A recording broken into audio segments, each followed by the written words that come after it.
예, 잘 쉬셨습니까? 예, 그러면 이제 케라스 코드를 거꾸로 넘어가면서 하나씩 보도록 하겠습니다. 말씀드렸듯이 이제 케라스까지 끝난 다음에 제가 CNN 넘어가고 그다음 CAM까지 가도록 할 텐데요. 거꾸로 돌아가 보면 이제 이 앞에서 케라스 코드가 어디 있었는지 한번 볼게요. 근데 우리가 지금 보고 있는 코드가 인공신경망 처음 예제의 코드 아니겠습니까? 그럼 이전 코드들은 인공신경망 코드가 아니겠죠? 그러니까 이 전 코드는 다 히든 레이어가 없는 코드들이에요. 그 말인 즉슨 히든 레이어가 없다면 아웃풋 레이어들밖에 없겠죠. 왜 빨갛게 나오지? 잠시만요. 저 빨간색이지? 예. 잠시만요.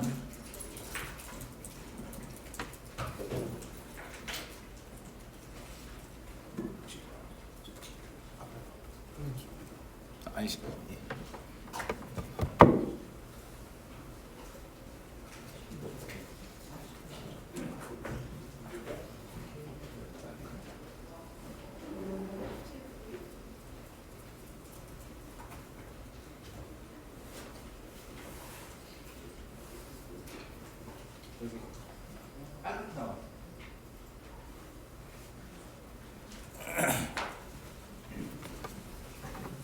예.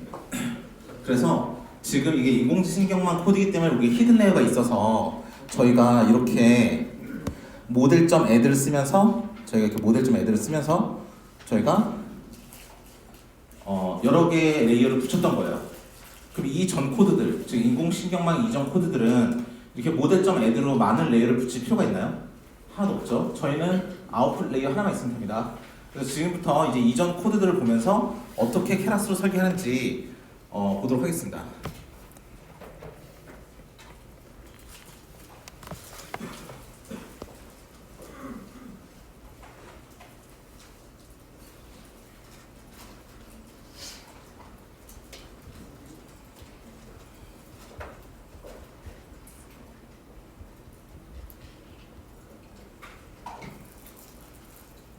어디까지 가셔야 되냐면 68페이지입니다.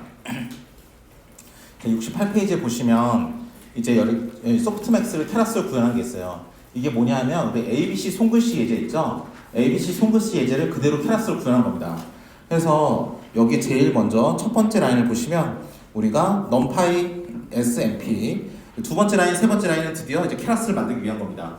두 번째 라인은 케라스점 모델 한 다음에 시퀀셜한 모델을 쓰겠다. 이건 당연히 우리가 무조건 써야 되는 부분이라고 했습니다. 우리의 신경망은 시퀀셜한 모델이다 라고 말씀드렸으니까요. 그럼 68페이지의 세 번째 라인을 보시면 하나하나의 레이어는 어떤 레이어인가 해서 덴스한 레이어다 라고 말씀드렸습니다. 자, 덴스한 레이어고요. 이제 거기서 이제 6번째, 7번째 라인은 뭐냐면 이제 우리가 X 언더바 데이터, Y 언더바 데이터처럼 실제 데이터를 줘야 되겠죠. 케라스를 학습 시작하려면. 그래서 6번, 7번째 라인은 데이터를 넣는 건데 케라스는 데이터를 numpy에서 정의하는 어레이 타입으로 데이터를 받습니다. 그래서 그대로 우리 텐서플로에 썼던 것처럼 그대로 쓰고 numpy.mp.array라는 함수 안에 집어넣어서 numpy에서 제공하는 어레이 형태로 바꾼 다음에 X 언더바 데이터와 Y 언더바 데이터를 만들어주면 되겠어요. 이게 끝이죠. 데이터 준비 다 끝났습니다. 손글씨 ABC 8개 다 끝났고 그걸 원한 인코딩으로 100, 010, 001로 다 만들어놨습니다. 그럼 이제 9번째 라인부터 시작해서 실제 모델이 시작합니다. 이제 9번째 라인은 주석이 되겠고요. 10번째 라인은 이제 뭐죠? 모델을 시퀀셜로 만들겠다라고 써준 거고요. 자, 그러면 우리 이제부터 레이어가 몇 개? 1개. 자, 우리 지금 ABC 3개 중에 하나 구별하는 거예요. 그러니까 우리의 결과값은 100, 010, 001, 이 3개 나온 거죠. 이거 뉴럴넷으로 만들면 우리의 인풋의 벡터는 4차원짜리가 들어옵니다. 하나하나의 값들이 4개의 값을 가지는 1차원 벡터예요. 이렇게 손글씨가 들어오는데 우리는 원한 인코딩으로 100, 010, 001로 나와줘야 되니까 이걸 뉴럴넷으로 생각을 해보면 인풋은 4차원이고 우리 레이어는 히든 레이어 없이 아웃풋 레이어 하나만 존재하고 아웃풋 레이어의 유인세 개수 몇 개? 3개여야 된다. 그래서 11번째 라인에 모델점 애드 하면서 아웃풋 레이어를 딱 붙여주는데 그 바로 다음에 덴스한 형식으로 유인세 개수 몇 개? 3개 붙여주면 됐습니다. 아시겠죠? 아까 이거 썼었는데. 그리고 아까 이거 점심시간 때는 제가 뽑아놨었거든요. 예. 3개고 액티베이션 함수는 바로 소프트맥스로 붙여주면 돼요. 우리 아까 엠리스트 코드에서 봤을 때 그 소프트맥스로 바로 끝나고 아웃플레이에서 끝났죠? 그것처럼 이게 아웃플레이어고 소프트맥스이기 때문에 소프트맥스를 액티베이션을 써주고 레이어로 완성하면 됩니다. 12번째 라인을 보면 이제 모델 다 만들었으니까 이제 학습을 시켜야 되겠죠? 학습을 시켜야 되니까 모델.점 컴파일을 한 다음에 코스트 함수는 아까 말한 대로 카테고리칼 언더바 크로스 엔트로피라고 해줘야 소프트맥스의 코스트 함수고요. 옵티마이저는 스토캐스틱 그라디언트 디센트라이즈를 써주고요.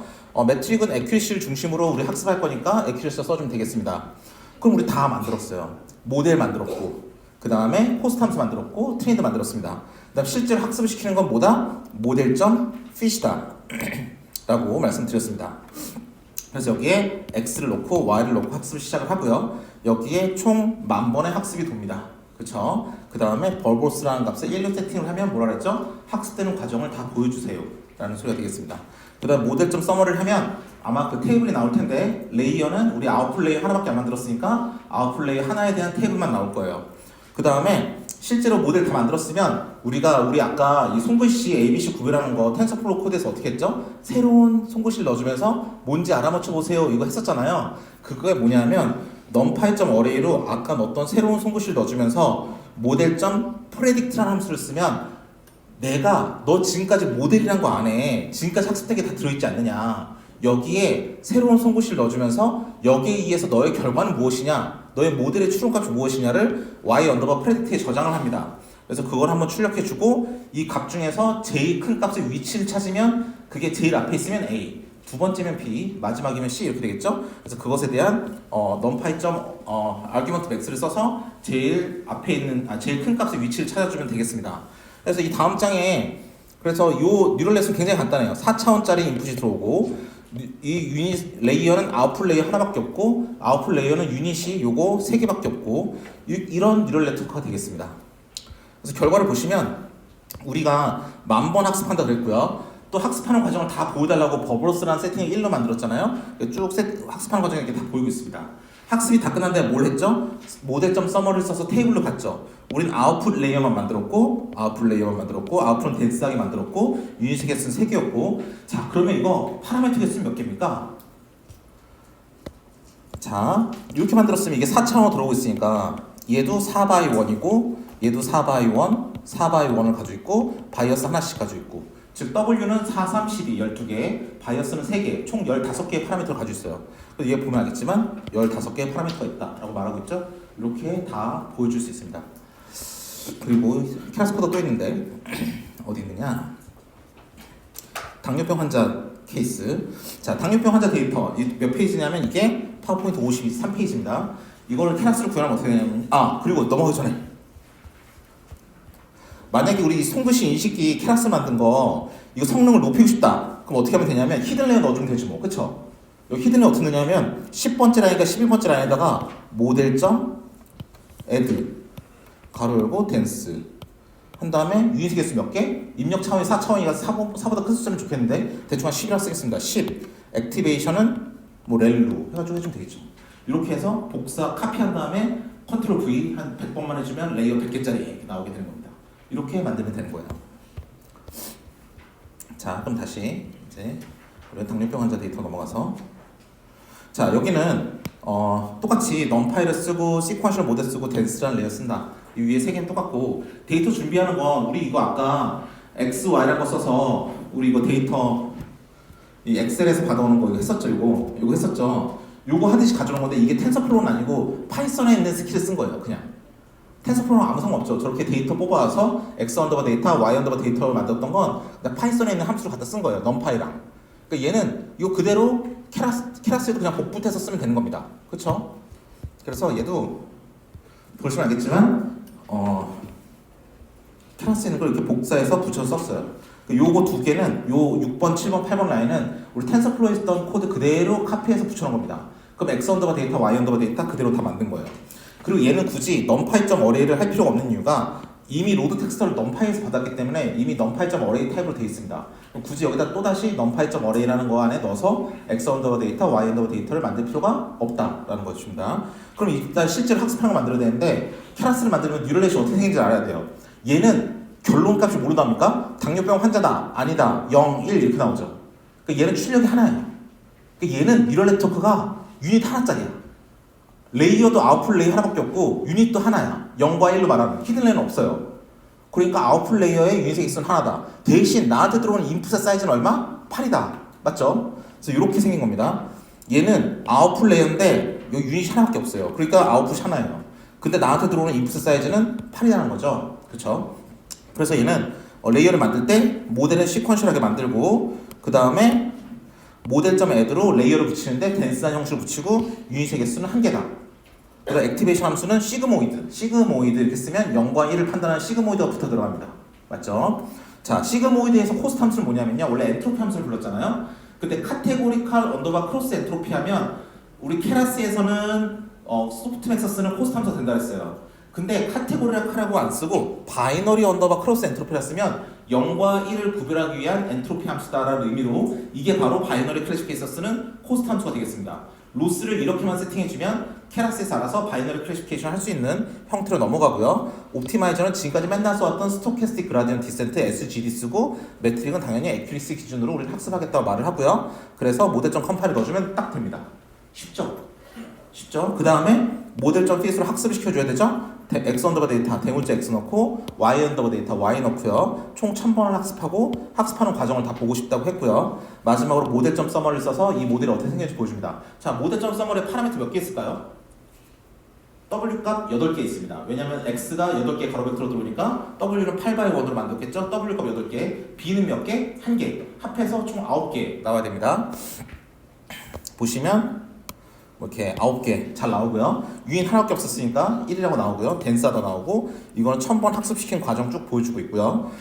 그리고 우리 트레인 가능한 파라미터 개수는 9개다라고 다 표현해주고 있습니다. 근데 보면 알겠지만 얘 마지막 최종까지 학습시켰더니 성능이 한 77% 나온대요.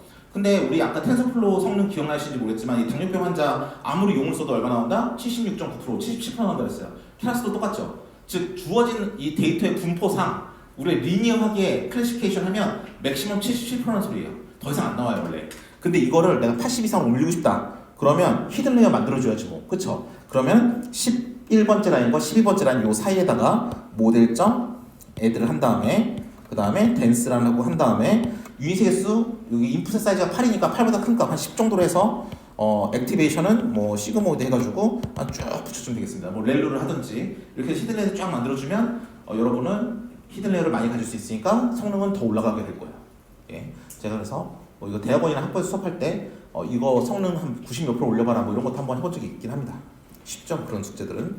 자, 두 번째는 뭐냐면 우리 이겁니다. 생각하실지 모르겠지만 학생이 어젯밤에 공부한 시간과 가지고 있는 족보의 양으로 이 학생이 A 플러스를 받을 것인가 F를 받을 것인가에 대한 바이너리 클래시피케이션을 그랬어요. 그래서 우리 이거 데이터 그대로 가졌습니다. 1시간 공부하고 2년치 족보를 가지면 F, 2시간 공부하고 3년치 족보를 가지면 F, 뭐 이런 식으로 6개의 데이터를 가지고 있고요. 이거는 넘파이 어레이로 뒤집어 씌워주고요. 그 다음에 보시면 알겠지만 얘를 뉴럴넷으로 만약 생각한다고 한다면 얘는 답이 A 뿔 아니면 F밖에 없기 때문에 0 아니면 1이에요. 그래서 하나밖에 없고 인풋 사이즈는 2예요. 그럼 얘는 어떤 뉴럴 네트워크냐? 나는 뉴럴 네트워크인데 아웃풋 레이어 하나밖에 없고 히든 레이어 없고 그리고 유닛이 하나밖에 없고 그 하나의 유닛에서는 W 값 2개 세로로 있고 바이어스 하나밖에 없다. 그리고 나한테 들어오는 인풋 사이즈는 2다. 그쵸? 그렇게 생긴 뉴럴 네트워크가 되겠습니다. 그래서 9번째 라인에서 보시다시피 모델은 시퀀셜하고 히든 레이어를 붙이는데 아웃풋 레이어를 붙이는데 유닛 개수는 1개고 액티베이션 함수는 시그모이드다. 시그모이드의 포스트 함수는 바이너리 언더바 크로스 엔트로피, 옵티마이저는 스토캐스틱 그라디언트 디센트 쓰고 매트릭은 애큐리시 기준으로 학습을 한다라고 하고 있고 그 x 언더바 데이터, y 언더바 데이터로 학습을 하는데 총 10,000번을 돌리고 학습되는 과정을 다 보여다오고 끝나면 모델.서머리로 모델이 어떻게 생기는지 보여다오 입니다. 자, 여기까지는 참 좋은데 그 밑에 새로 배우는 함수가 나오네요. 15번째 라인에 이건 뭐냐면 우리가 텐서플로우처럼 W 값과 B 값을 새로 막 정의하고 썼어요. 그러면 우리 그 값 보고 싶으면 프린트 찍어주면 돼. 그렇죠? 세션 안에서 세션 런을 찍어주면 돼요. 그런데 얘는 뭐냐면 주어진 함수를 가지고 레이어를 만들었잖아요. 모델.add 안에다가 덴스라는 함수를 쓰면 덴스라는 레이어가 만들어지는 거예요. 그럼 그 안에 있는 웨이트 값을 어떻게 봐야 되느냐? 를 하려면 그러면 그 값을 볼 수 있는 함수를 또 써줘야 되는 거예요. 웨이트 값을 가져오는 함수는 뭐냐? 여기 있는 get underbar weight입니다. 모델 뒤에다가 .get underbar weight를 쓰면 너 지금까지 학습했던 웨이트 값 다 출력해놔 이 소리가 되겠습니다. 그럼 뒤는 뭐냐면 predict 함수 뭐죠? 이제 다 우리가 학습한 모델을 갖다 놓고 새로운 데이터가 들어왔을 때 그 거기에 맞는 출력 값을 구해라가 이제 predict 함수라고 했습니다. 즉 x 언더바 데이터, y 언더바 데이터로 우리 학습을 다 끝낸 다음에 x 언더바 데이터를 다시 집어 넣으면서 여기서 보시다시피 y 언더바 데이터가 나오는지 한번 보고 싶다는 거예요.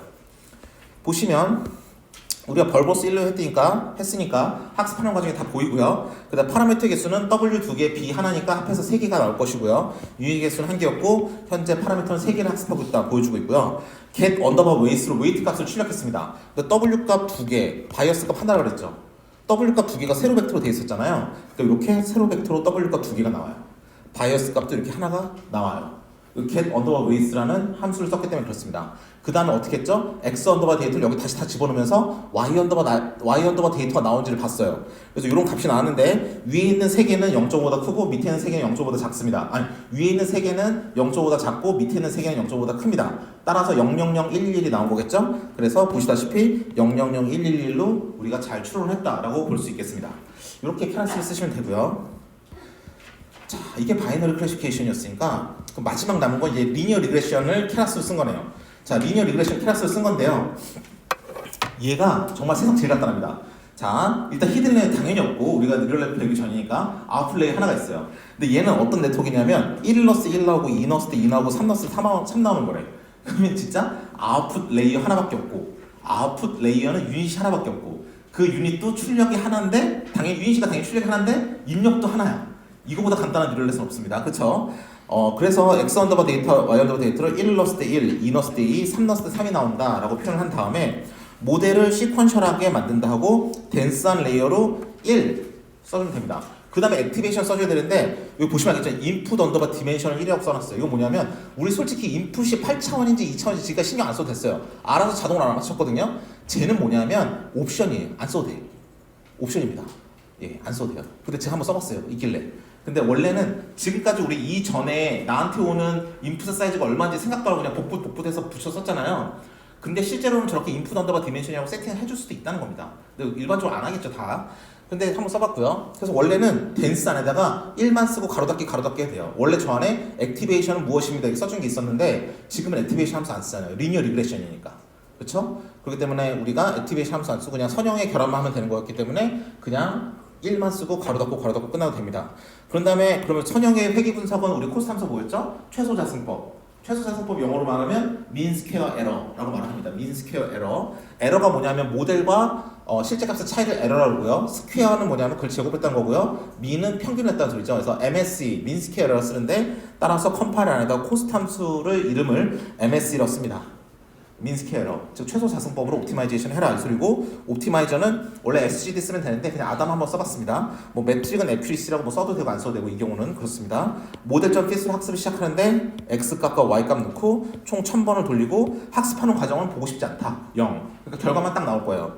그러니까 모델점 서머리니까 테이블 하나 튀어나오겠죠. 그럼 여기는 요거 y는 wx 더하기 b니까 x 값 하나니까 w 값도 하나, b 값도 하나니까 총 파라미터 2개로 나오겠네요. 그 다음에 웨이트 값 나올 거고 웨이트 값 뻔하죠. 왜냐면 요거는 y는 x라는 함수잖아요. 1 넣었으면 1 나오고 2 넣었으면 2 나오고 3 넣었으면 3 나오니까 y는 x예요. 그러니까 이거는 계산 안 해도 w는 1이고 b는 0이겠거니라고 알 수 있습니다.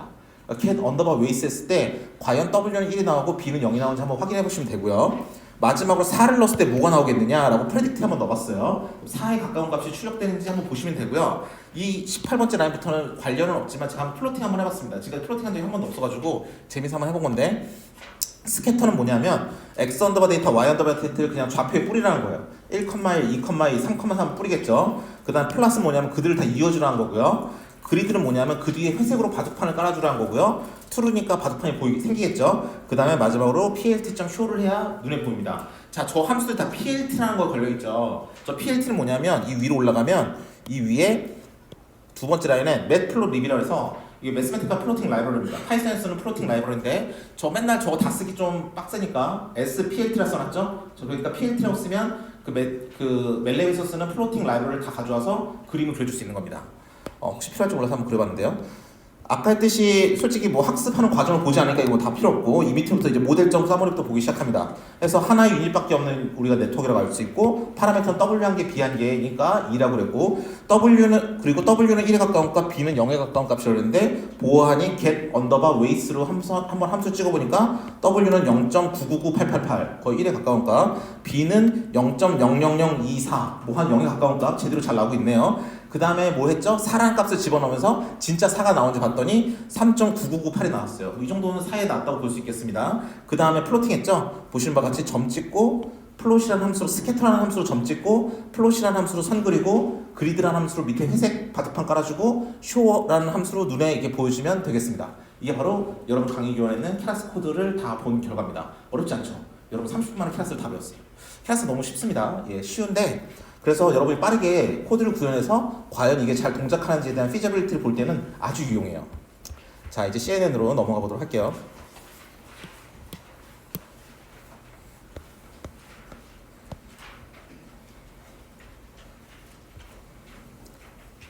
자, 106페이지입니다. 이게 CNN, 이게 스탠포드 231인가? 그 강의 노트에 보면 있는 그림 그대로 가졌습니다. 자, CNN이 별건 아니에요. 별건 아닌데 되게 어려운 이유가 컨볼루션 연산 때문에 어려운 건데 그렇게 또 뭐 그거를 뭐 어렵게 생각할 필요도 없습니다. 자, 보시면 알겠지만 사진이 들어오네요. 그런데 이 뒤에 파란색 표가 있습니다. 카, 트럭, 에어플레인, 쉽, 홀스 이렇게 나와 있는데 즉 저 5개 중에 하나로 우리가 분류를 하는 분류기 같아요.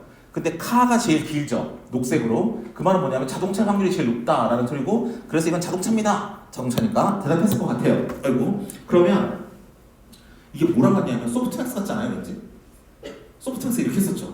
학습을 다 시킨 다음에 새로운 인풋을 주면 확률적으로 어디가 제일 높은지를 보고 알아맞추는 거 소프트맥스예요. A, B, C 할 때처럼.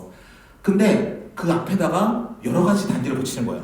이게 뭐냐면 다차원 입력의 포인트라고 그랬잖아요. 우리 소프트맥스에 집어넣어주면 한 줄로 만든 다음에 집어넣어줬어. A, B, C 손글자도 손글씨도 4차원짜리 한 줄로 만들어서 집어넣어줬어요. 그리고 M리스트도 한 줄로 쫙 뽑아서 784차원짜리를 만들어서 넣어줬어요. 이것 좀 한 줄로 집어넣어주고 있는데 즉 이 소프트맥스 넣을 때는 다 한 줄로 돼서 들어갈 거야. 그쵸? 이 앞에 있는 애들을 뭐냐면 얘네들이 잘 해주면 이 2차원짜리의 특징을 뽑으면서 한 줄로 쫙 안전하게 만들어줘요. 예, 그렇게 그럼 어떻게 특징을 뽑아주느냐 이제 그게 이제 포인트가 되겠습니다. 그러면 여기 보시면 알겠지만 컨볼루션 렐루, 컨볼루션 렐루 풀, 컨볼루션 렐루, 컨볼루션 렐루 풀 이렇게 진행되고 있는데 반복적으로 뭔가 수행이 되고 있구나 알 수 있고요. 컨볼루션 다음에 무조건 렐루가 나오죠. 그쵸? 항상 그렇습니다. 그렇기 때문에 그거 그냥 합해서 그냥 컨볼루션 부를게요. 두 개 합해서 컨볼루션이에요. 그럼 이거는 뭐랑 똑같냐면 컨볼루션, 컨볼루션 렐루, 컨볼루션, 컨볼루션 렐루, 컨볼루션, 컨볼루션 렐루가 되겠습니다. 그럼 우리가 컨볼루션은 뭔지, 렐루는 뭔지를 알아보면 되겠죠? 자, 컨볼루션 연산 이렇게 합니다. 이렇게 2차원 평면이 있으면 저 파란색 평면이 있으면 그 위에 빨간색의 필터가 있습니다. 제가 쫙 필터가 어떻게 연산하냐면 자, 이게 잠깐만 똑같이 나도 파란색 해볼까? 예.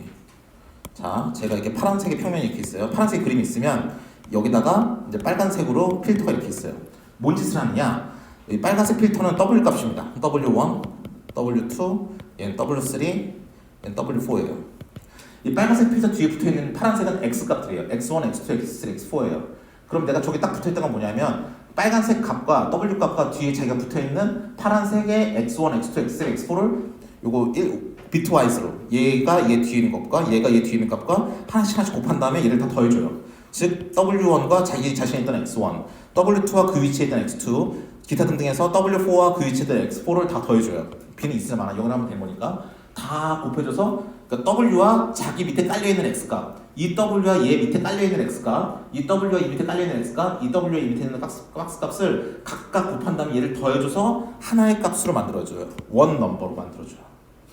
일종의 이게 뭐다? 리니어 컨비네이션이죠. 지금까지 맨날 하던. 근데 뭐라 그랬어요? 컨볼루션 다음에 무조건 렐로 한다 그랬죠. 맨날 하는 거야.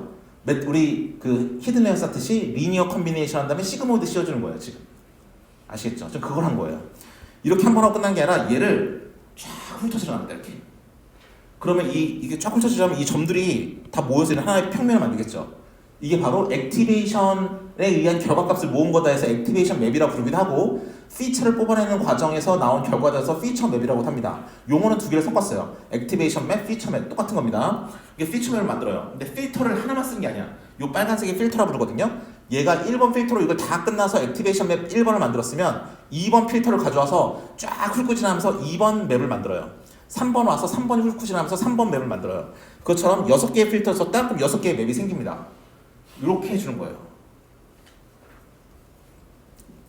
그런데 뭐 이걸 왜 하는지는 내가 설명드리겠습니다. 근데 이렇게 만약에 7x7 이미지가 있었고 3x3짜리 이런 액티베이션 맵이 있으면 여기 있는 W와 그 밑에 깔려있는 X, W와 X, WX 다 곱한 다음에 하나의 값을 만들었죠. 하나의 값을 이렇게 만들 거예요. 가운데다가 얘가 여기까지 쫙 필터가 끝까지 가면 점을 여기까지 만들 거예요. 얘가 여기까지 쫙 이동하겠죠.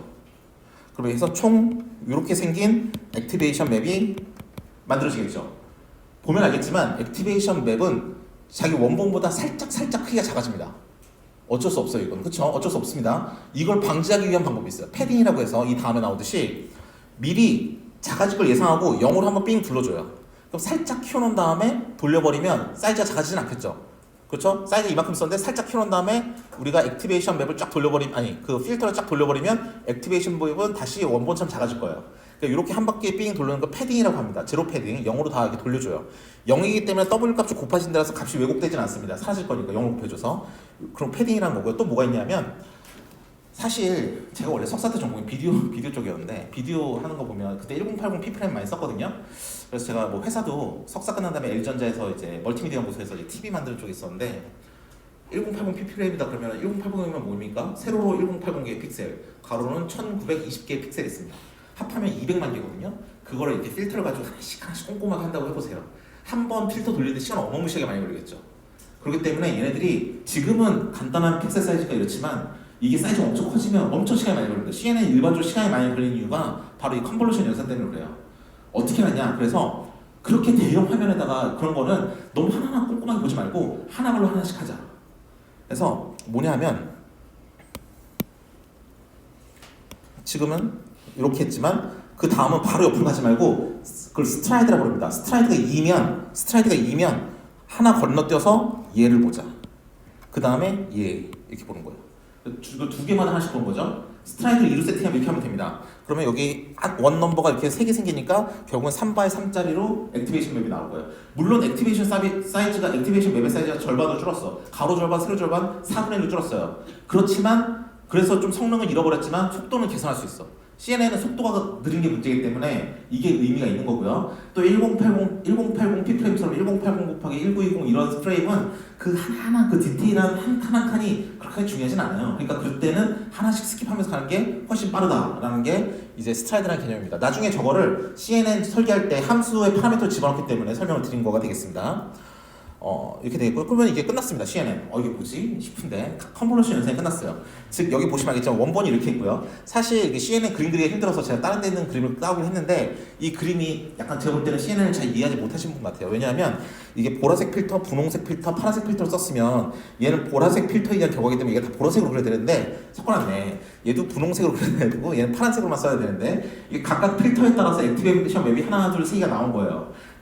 지금 사이즈가 살짝 작아진 거 보니까 얘는 패딩을 하지 않았네요. 뭐 이렇게 알 수 있습니다.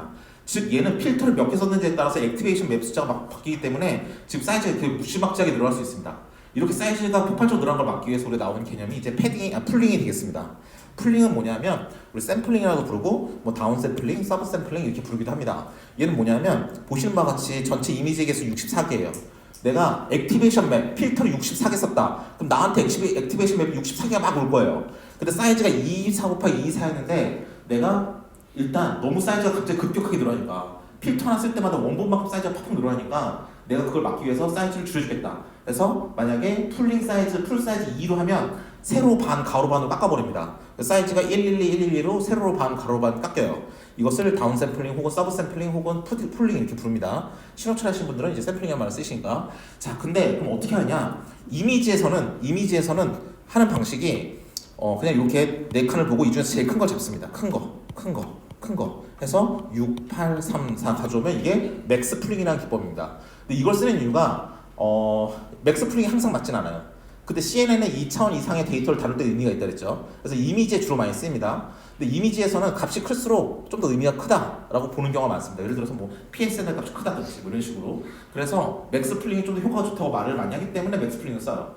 뭐 다른 데 동영상 강의를 보면 이게 실험적으로 성능이 좋다고 알려져 있기 때문에 그렇다라고 말을 하지만 실제로 그런 이유도 보면 아마 저 값이 클수록 우리가 눈에 튀기 때문에 그렇습니다. 거꾸로 만약에 민풀 해가지고 제일 작은 값만 뽑는다 그러면 여기 제일 작은 값이 뭐죠? 1, 여기 2, 1, 0 이렇게 뽑아주면 1, 2, 1, 0이 이것의 특징을 반영한다고 보기 되게 어려운 숫자들 있잖아요. 그쵸? 큰 값을 뽑아줘야 좀 더 많이 보이기 때문에 우리가 일반적으로 맥스풀링을 씁니다. 하지만 그건 이미지 얘기고 다른 어플리케이션에서 여러분이 CNN을 쓰신다면 그러면 얘기가 좀 달라질 수 있습니다.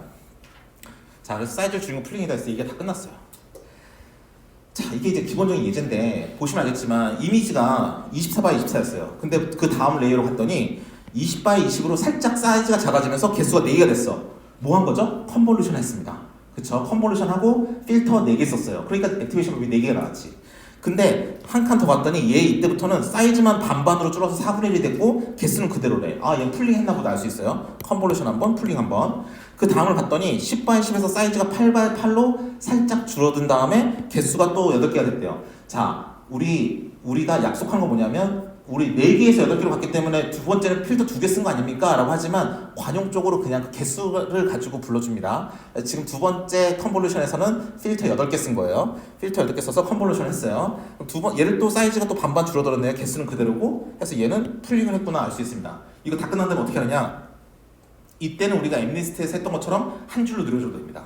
지금 4바의 4니까 4바의 4를 총 8개 있는 걸 한 줄로 늘려서 128짜리 벡터로 만들어서 우리가 소프트맥스에 집어넣어주면 돼요. 연산 과정은 다 이해되셨죠? 근데 이게 왜 의미가 있는지 아직 모르시겠죠? 자, 그 의미를 말씀드리겠습니다. 우리 지금까지 송긋이 ABC 했을 때 그 X라는 거 4개짜리를 그대로 집어넣었잖아요. 그래서 우리가 소프트맥스를 했어요. 기억나시죠? 그러면 이 소프트맥스에 넣는 이 X라는 그 벡터는 상수입니까? 변수입니까? 상수죠. 우리 코드에다 숫자 썼잖아. 1,6,6,6 썼잖아. 얘는 지금까지 했던 소프트맥스 우리 x 곱하기 w 매트릭스 멀티플리케이션 한 다음에 더하기 b 했던 요 함수 그 다음 시그모이드 씌웠던 거 요 함수는 x 곱하기 다시 그리자. 지금 우리가 했던 건 뭐냐면 y라는 걸 구하기 위해서 소프트맥스 시그모이드에 넣고 x랑 w 곱한 다음에 더하기 b를 했어요. 요거 여기에서 우리가 지금까지 인풋을 받았던 이 x값 이건 다 항상 상수였어요. 맞습니까? 항상 상수였습니다. 우리 엠리스트도 한 줄로 쫙 뽑아서 780을 만들면 그 하나의 값은 0에서 1 사이의 값들이에요. 상수값이야. 근데 얘는 지금 뭘 하고 있냐면 소프트맥스에 집어넣기 전에 근데 요 값 하나하나는 상수인가요? 상수가 아니에요. 왜냐? 컨볼루션의 이름으로 변수들을 김장할 때 고추장 넣듯이 사이사이 하나씩 다 넣어준 겁니다. 그쵸? 우리 필터라는 연산을 왜 한 거예요? W라는 값과 그 밑에 깔려있는 X라는 값을 계속 곱해주면서 더해서 한 점을 만들어준 거죠. 결국 변수를 섞어준 거예요, 지금. 계속 변수를 섞어주면서 액티베이션 맵을 만들었어요. 그럼 액티베이션 맵은 뭐? 변수와 실제 값을 다 연산을 지금 빡세게 해놓은 겁니다. 그쵸? 그게 너무 사이즈가 크시니까 좀 줄여주긴 했지만 컨볼루션이라는 것 자체는 이 W라는 변수랑 X라는 변수를 하나하나 꼼꼼하게 다 섞어준 거예요. 그 결과에다가 또 한 번 더 꼼꼼하게 또 섞어줘요. 그럼 요 하나의 값들은 변수가 섞여있죠. 그럼 여기 소프트맥스에 들어간 요 x라는 값은 지금 변수가 돼버린 거예요. 그쵸? 이해되십니까? 그래서 우리가 지금까지 옵티마이제이션 하면 w랑 b만 구했어. 근데 지금 모두 구해야 된다? 여기 안에 있는 필터 값도 구해야 돼요.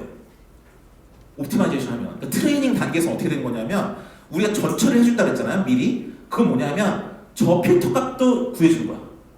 우리가 지금 분류기를 설계한다. 우리의 코스트 함수가 소프트맥스 분류기다 그러면 그래? 분류가 잘할 수 있도록 분류가 잘 될 수 있도록 이 앞에 있는 W 값들을 다 우리가 학습을 해준 거예요. 이해되십니까? 이거랑 똑같은 겁니다. 여러분이 남성연구원, 여성연구원 앉아있는 걸 제가 딱 나누려고 하는데 지금 딱 앉아있는 상태로 딱 나눠요. 그건 뭐냐면 이미 상수야. 여러분 자리를 이미 다 찾았어. 앉은 이 상수의 x를 받아서 내가 어떠한 x랑 B라는 이름의 기울기를 가지고 내 책받침을 이렇게 잘 해야 이 분류 확률이 높은가가 지금까지였다면 CNN은 뭐냐면 여러분이 이 방으로 들어오시는 순간에 여성분이시면 일로 가게 매핑을 해주고 넌리니어하게 필터 현상으로 남성분이면 저쪽으로 가게 트랜스포메이션 시킨 다음에 그러면 가운데 확 비죠. 그럼 여기 이렇게 싹 잘라주면 되잖아. 그러니까 성능이 좋을 수밖에 없다는 겁니다. 아시겠죠? 이게 바로 교과서에서 이제 많은 교과서에서 이제 비전 교과서에서 CNN 설명할 때 이렇게까지 설명 안 하죠. 왜냐면 뭐 피처를 뽑아준다 CNN 컨볼루션이 그러면 저게 바퀴 모양이 이식하나 이렇게 생각할 수 있는데 그게 아니라 쟤는 인풋이 들어오면 2차원 혹은 다차원의 인풋이 들어오면 뒤에 코스트 함수가 원하는 대로 코스트 함수가 원하는 게 뭐다? 실제 값과 모델 값의 차이를 줄이는 거예요. 그 방향으로 저 필터 값들을 다 세팅을 점점 해줘서 여러분이 새로운 인풋이 들어왔을 때 요 안에 들어왔을 때 정말 우리가 분류를 하고 싶으면 분류, 뭘 하고 싶으면 뭘, 목적에 따라서 일단 x를 한번 트랜스포메이션 시켜주기 위한 그 개수를 구해주는 거예요. 지금 그게 필터 값이에요. 다 구해주면 실제로 이걸 트레이닝이 끝난 다음에 테스팅 단계에 들어가면 새로운 인풋이 들어왔을 때 지금까지 구한 필터 값을 뒤집어 씌워가면서 계속 버무려주고 그 다음에 리니어하게 한번 딱 나눠주면 성능이 어마무시하게 잘 나온다는 거죠. 그래서 이거랑 똑같습니다. 예를 들어서 이게 만약에 ABC랑 송글C를 구별하는 거다. 그러면 흡사 이렇게 생각해도 돼요. 여기 필터 값들이 정말 잘 트레이닝 됐으면 A라는 애는 비트 값이 다 위에만 몰려있어. 그렇게 다 트랜스포메이션 시켜줘요. 넌리니어하게. 왜냐면 왜 넌리니어하냐면 컨볼루션 필터를 여러 번 쓰기 때문에 한 번 W 곱해주고 곱해준 그 결과값에다가 이 두 번째 컨볼루션 필터에 W를 또 곱해주잖아. 변수가 곱해져 있으니까 넌리니어입니다. 넌리니어하게 A 여기 다 몰려있고 B 여기 몰려있고 C 여기 몰려있으면 우리 이렇게 되면 선형에 분류하기 너무 쉽잖아요. 이게 소프트맥스니까 선형 분류 딱딱 하면 되는 거예요. 아시겠죠? 이해되십니까? 예, 이렇게 하는 겁니다. 예, 이게 목적이에요. 제가 옛날에 이렇게 설명을 말로만 하고 끝났는데 저기 3D 컴퓨터 비전 하신 분도 있으니까 3D는 제가 이 그림을 못 찾다가 한 1년 전쯤에 찾았어요. 이 그림을 그린 애는 정말 CNN을 정말 제대로 잘 이해하고 있는 사람이 그린 것 같아요. 뭐냐면 이게 이러한 방식은 꼭 2차원에서만 통하는 게 아니다. 3차원, 이 공간을 학습한다고 합시다. 그 필터를 2차원 설계하지 말고 이런 뭐 박스 같은 게 있다고 합시다. 종이 박스가. 종이 박스가 있는데 얘가 이 공간에 돼 있으면 이 박스의 W 값과 거기에 매칭이 되는 이 공간의 값. W2와 공간의 값. 이건 지금 3x 3x 3이니까 27개가 있겠네요. 27개 값을 다 각자 비트바이트를 곱한 다음에 다 서메이션 하면 리니어 컴비네이션이 되고 그렇게 해서 하나의 값을 만들어요. 그럼 이 박스의 공간을 날아다니면서 이 점들을 모으면 이 하나의 피처 맵이 아니라 이제 피처 스페이스가 되겠네요. 저거 만들어요. 두 번째 박스, 세 번째 박스, 네 번째 박스 하면서 피처 스페이스를 이렇게 계속 만들어가는 거예요. 이게 바로 액티베이션 스페이스가 되겠죠. 얘를 가지고 풀링하고 다시 컨볼루션하고 풀링하고 이 과정을 반복하다가 맨 마지막에 내가 분류를 하고 싶으면 소프트맥스에 달고 뭐 다른 거 하고 싶으면 다른 걸 위한 코스트 함수에 달면 바로 완성이 되는 겁니다. 이렇게 하면 되겠어요. 그래서 포인트는 뭐다? 왜 2차원을 인식할 수 있는가는 인풋이 2차원이 들어오건 3차원이 들어오건 이거보다 더 높은 차원이 들어오든지 간에 그 간에 우리가 전처리를 해줄 수 있는, 그러니까 이게 일종의 전처리죠.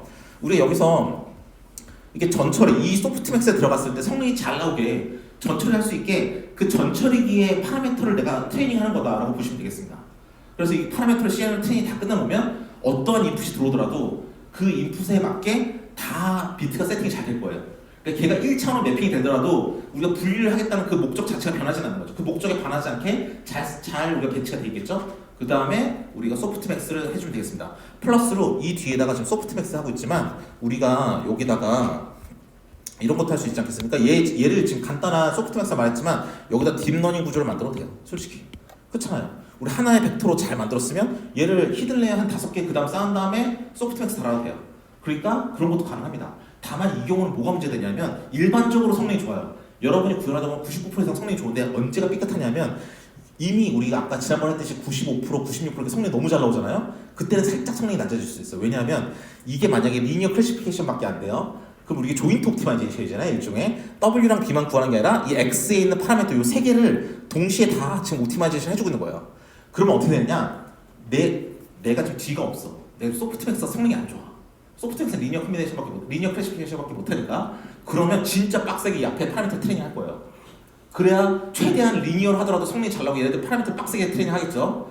근데 D가 딥러닝 구조야. 레이어가 한 20개 있어. 그러면 굳이 이 앞에서 빡세게 안 해도 이 D가 그렇죠. 20개의 레이어가 있으면 걔가 넌리니어하게 잘해줄 거니까 이 파라미터 트레이닝은 조인트 옵티마이제이션이기 때문에 뒤에서 많이 해주면 앞에서 많이 해줄 필요가 없습니다. 그렇죠? 그러면 오히려 성능이 살짝 떨어지는 경우도 있어요. 근데 그거는 진짜 극단적으로 잘 나올 때 더 잘 나오게 하기 위할 때 얘기고 일반적으로 성능이 좋아지긴 합니다. 근데 만약에 엠리스트로 이것저것 해보다가 왜 이럴 땐 안 되지? 라는 게 보이시면 이제 그런 이유 때문이다 라고 생각하시면 되겠습니다. 그 포인트는 뭐냐면 조인트 옵티마이제이션이에요.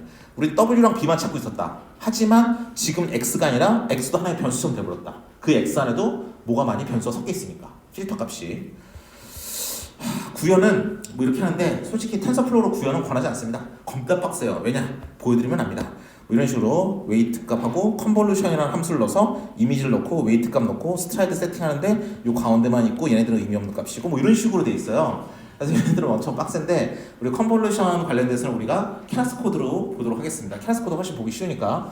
근데 얘네들은 이제 텐서플로우보다는 케라스로 먼저 보시는 걸 이제 권하니까 보도록 하는데, 근데 만약에 우리 옛날에 이거 레이어스라고 있다고 그러지 않았습니까? 텐서플로우 하나씩 구현하는 건 이제 좀 너무 어려운 부분이고 레이어스라는 걸 쓰면 돼요. tf.layers. 아까도 이게 케라스 점점 닮아간다 그랬잖아요. 그래서 얘가 컨볼루션 2D 2차원에서 컨볼루션 하는 게 있습니다. 그럼 얘는 아까랑 코드 그대로 똑같이 짜시되 얘는 인풋이 뭔가, 인풋 이미지, 그 다음에 필터의 개수는 뭔가, 필터의 사이즈는 얼마인가, 패딩을 해줄 것인가. same이면 패딩을 해준다는 소리예요. 이미지를 동일한 사이즈로 남기는 거니까. 근데 same이 아니라 valid, VAILD로 쓰면 아니다. VALID라 쓰면 그건 패딩을 안 해준다는 소리고요. 스트라이드는 1로 하나씩 꼼꼼하게 다 해주겠다는 거고, 액티베이션 함수는 tf.value를 쓰겠다라고 하면 이렇게 하면 컨버전 레이어가 하나 만들어집니다. 그러니까 아까 우리가 텐서플로우 코드에서 그 우리가 기본적으로 행렬 연산하는 텐서플로우 코드를 하나씩 꼼꼼하게 만들었지만 우리가 tf.layers dense라는 게 있다. 그걸 쓰면 캐락스랑 비슷하게 세팅만 해주면 된다. 그렇게 히든 레이어 만든다 그랬는데 CNN부터는 진짜 그걸 쓰셔야 돼요. 이전에 이거 나오기 전에 썼던 텐서플로우는 굉장히 어렵기 때문에 이렇게 쓰는 게 간단하게 구현할 수 있고요. 패딩이라는 건 뭐냐면, 패딩은 어떻게 하냐면, 풀링은 어떻게 해주냐면, 풀링은 맥스 풀링도 있다 그러고 다른 풀링도 있다 그랬습니다. 그래서 우리 tf.layer에 맥스 풀링을 위한 함수가 따로 있어요. 맥스 언더바 풀링 한 다음에 2D라는 거 써주면 지금 계산한 CL1이라는 애를 받아와서 2/2로 세로로 2 가로로 2로 깎아주고, 즉 사이즈가 4분의 1로 줄겠죠. 그 다음에 그 와중에서 사이즈가 줄어들지 않게 해주고, 스트라이드는 2다. 이건 그냥 가정적으로 써주는 겁니다. 이렇게 써주면 되는 겁니다. 그러면 이 다음에 두 번째 컨볼루션은 지금 이 결과를 또 받아와서 필터 64개로 3x3 필터를 써서 컨볼루션 해주고, 모양은 작아지지 않게 만들고, 스트라이드는 1로 하고, 액티베이션을 렐류로 해라. 이게 세팅만 해주면 컨볼루션 연산되고요. 그 마지막에 또 풀링 또 해주면 되고, 그 다음에 플랫이라고 해서 이게 컨볼루션 풀링 한 번씩 다 끝났으면 얘를 한 줄로 세워서 소프트맥스에 집어넣어줘야 되죠. 한 줄로 세우려면 연산이 되고 있는 거를 촬영 만지듯이 만져서 사이즈는 변하지 않지만 모양을 바꿔줘야 되니까, 우리 옛날에 리쉐이프라는 함수 기억날 겁니다. 그쵸? 케락스에서 우리가 6만 개, 28,28이 있으면 얘는 6만, 784를 한 줄로 세워야 된다고 할 때 우리 모양을 바꾸는 리쉐이프라는 함수를 썼어요. 그 리쉐이프라는 함수를 써서 지금까지 했던 PL2라는 애를 가져와서 한 줄로 바꿔줘라는 겁니다. 자, 보면 알겠지만 이 코드는 엠리스트를 다루고 있는 코드였어요. 원래 전체로 보면 28/28이죠. 그런데 스트라이드를 1로 꼼꼼하게 다 해주기 때문에, 그리고 패딩까지 걸어줬기 때문에 컨버루션 단계에서는 사이즈가 줄어들지 않아요. 근데 중간에 PL1, PL2라고 해서 풀링을 2번을 했잖아요. 그러니까 세로를 4분의 1로 깎였을 거고 가로도 4분의 1로 깎였을 거예요. 그러니까 28/28이 아니라 더 이상 7/7이 된 거죠. 근데 필터의 개수가 마지막에 64를 썼기 때문에 7/7짜리가 총 64개가 있을 거예요. 그러니까 7/7 64개를 전체에 대하여, 우리 아까 당뇨병 환자 데이터 때 얘기했지만 마이너스를 넣으면 리스트에 제일 마지막으로 간다 그랬습니다. 그러니까 모든 이미지 전체에 대하여 7764라는 사이즈로 쫙 다 늘려줘라. 한 줄로 만들어라. 한 줄을 만든 다음에 걔를 레이어 플랫, 한 줄로 플랫하게 만든 거라고 우리 명시를 해주고, 얘를 가지고 그러면 지금 소프트맥스 안에 7764, 7 곱하기 7 곱하기 64만큼의 사이즈 벡터가 나한테 들어오고 있는데, 얘를 엠리스트니까 10개 중에 하나로 분류를 해주는 뉴럴넷이 되겠죠. 그럼 우리 아까 4개 사이즈 손글씨를 3개 중에 하나 분류하는 거 W를 4 곱하기 3이라고 만들었어요. 왜냐하면 리니어 컨비네이션을 해야 될 벡터의 사이즈는 4였고 총 3개 중에 하나로 분류하니까. 근데 지금은 벡터 사이즈 하나가 7764고 10개 중에 하나 분류하기 때문에 W를 만들 때에는 7764 곱하기 10이라고 만들어줘야 되겠죠? 그렇죠? 그래야지 하나의 벡터의 사이즈는 7764고 총 10개 중에 하나를 분류한다 해가지고 이게 10이 되는 겁니다. 그러면 그 마지막에 바이어스는 총 10개 중에 하나에 대한 거니까 10이 되는 거고요. 이렇게 소프트맥스를 만들어주면 되겠습니다. 이렇게. 근데 이건 조금 어렵고, 이제 케라스를 보시면 요 가운데 모델 부분만 보시면 됩니다. 그럼 여기를 보시면 모델은 시퀀셜하게 만든다. 그 다음 컨볼루션 2D를 레이어를 붙여주세요. add. 나는 32개, 유인세 개수가 맨 처음 와야 되는데, 유인세 개수는 얘는 필터의 개수랑 똑같은 의미입니다. 그래서 32개의 필터를 쓸 거고요. 하나의 필터의 사이즈는 3/3이고요. 패딩은 해줄 거고요. 그 다음 스트라이드는 가로 세로 다 1로 꼼꼼하게 다 우리가 필터 연산을 해줄 거고, 액티베이션을 렐로 함수를 쓰고, 그리고 컨볼루션은 CNN은 맨 처음 CNN 레이어를 쓸 때에는 앞에 사이즈를 넣어줘야 됩니다. 28/28 엠리스트고, 1은 뭐냐면 원 채널이에요. 흑백 이미지이기 때문에 원 채널이고, 만약 사이파10 같이 컬러 이미지를 쓰면 저 3이라 써줘야 됩니다. 3 채널이기 때문에 RGB. 자, 그리고 그때 모양이 어떤지 보려고 아웃풋 쉐이프라는 함수를 찍어서 보면 전체 저 사이즈가 얼마인지 모양이 나옵니다. 자, 저 모양을 중간에 따라가면서 강의하려고 이렇게 만든 거고요. 자, 그 다음에 컨볼루션 한번 했으니까 풀링 해줘야 되겠죠? 풀링을 해주면 풀링 레이어를 만들어줍니다. 그래서 여기 위에 보시면 알겠지만 케라스 레이어는 지금까지 덴스밖에 없었지만 이제는 컨볼루션 2D, 풀링, 한 줄로 쫙 늘려뜨리는 플래튼이라는 레이어도 있고요. 그 다음 맨 마지막에 소프트맥스를 써야 되니까 이제 우리가 지금까지 써왔던 덴스라는 레이어도 하나 더 만들어줬어요.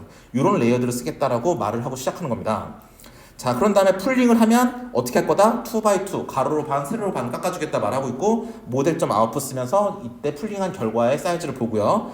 그 다음 레이어에서 총 3x3 필터를 썼을 때 64개의 출력이 나와야 되고 패딩은 same, 패딩 해줄 거고요. 스트라이드는 1,1, 액티베이션 함수는 렐루를 쓰겠다. 다 아는 내용이죠. 자, 그래서 또 한번 출력해주고 모양이 어떤지 또 맥스 풀링 써가지고 또 반반씩 잘라주고요. 굉장히 간단하게 구현할 수 있습니다.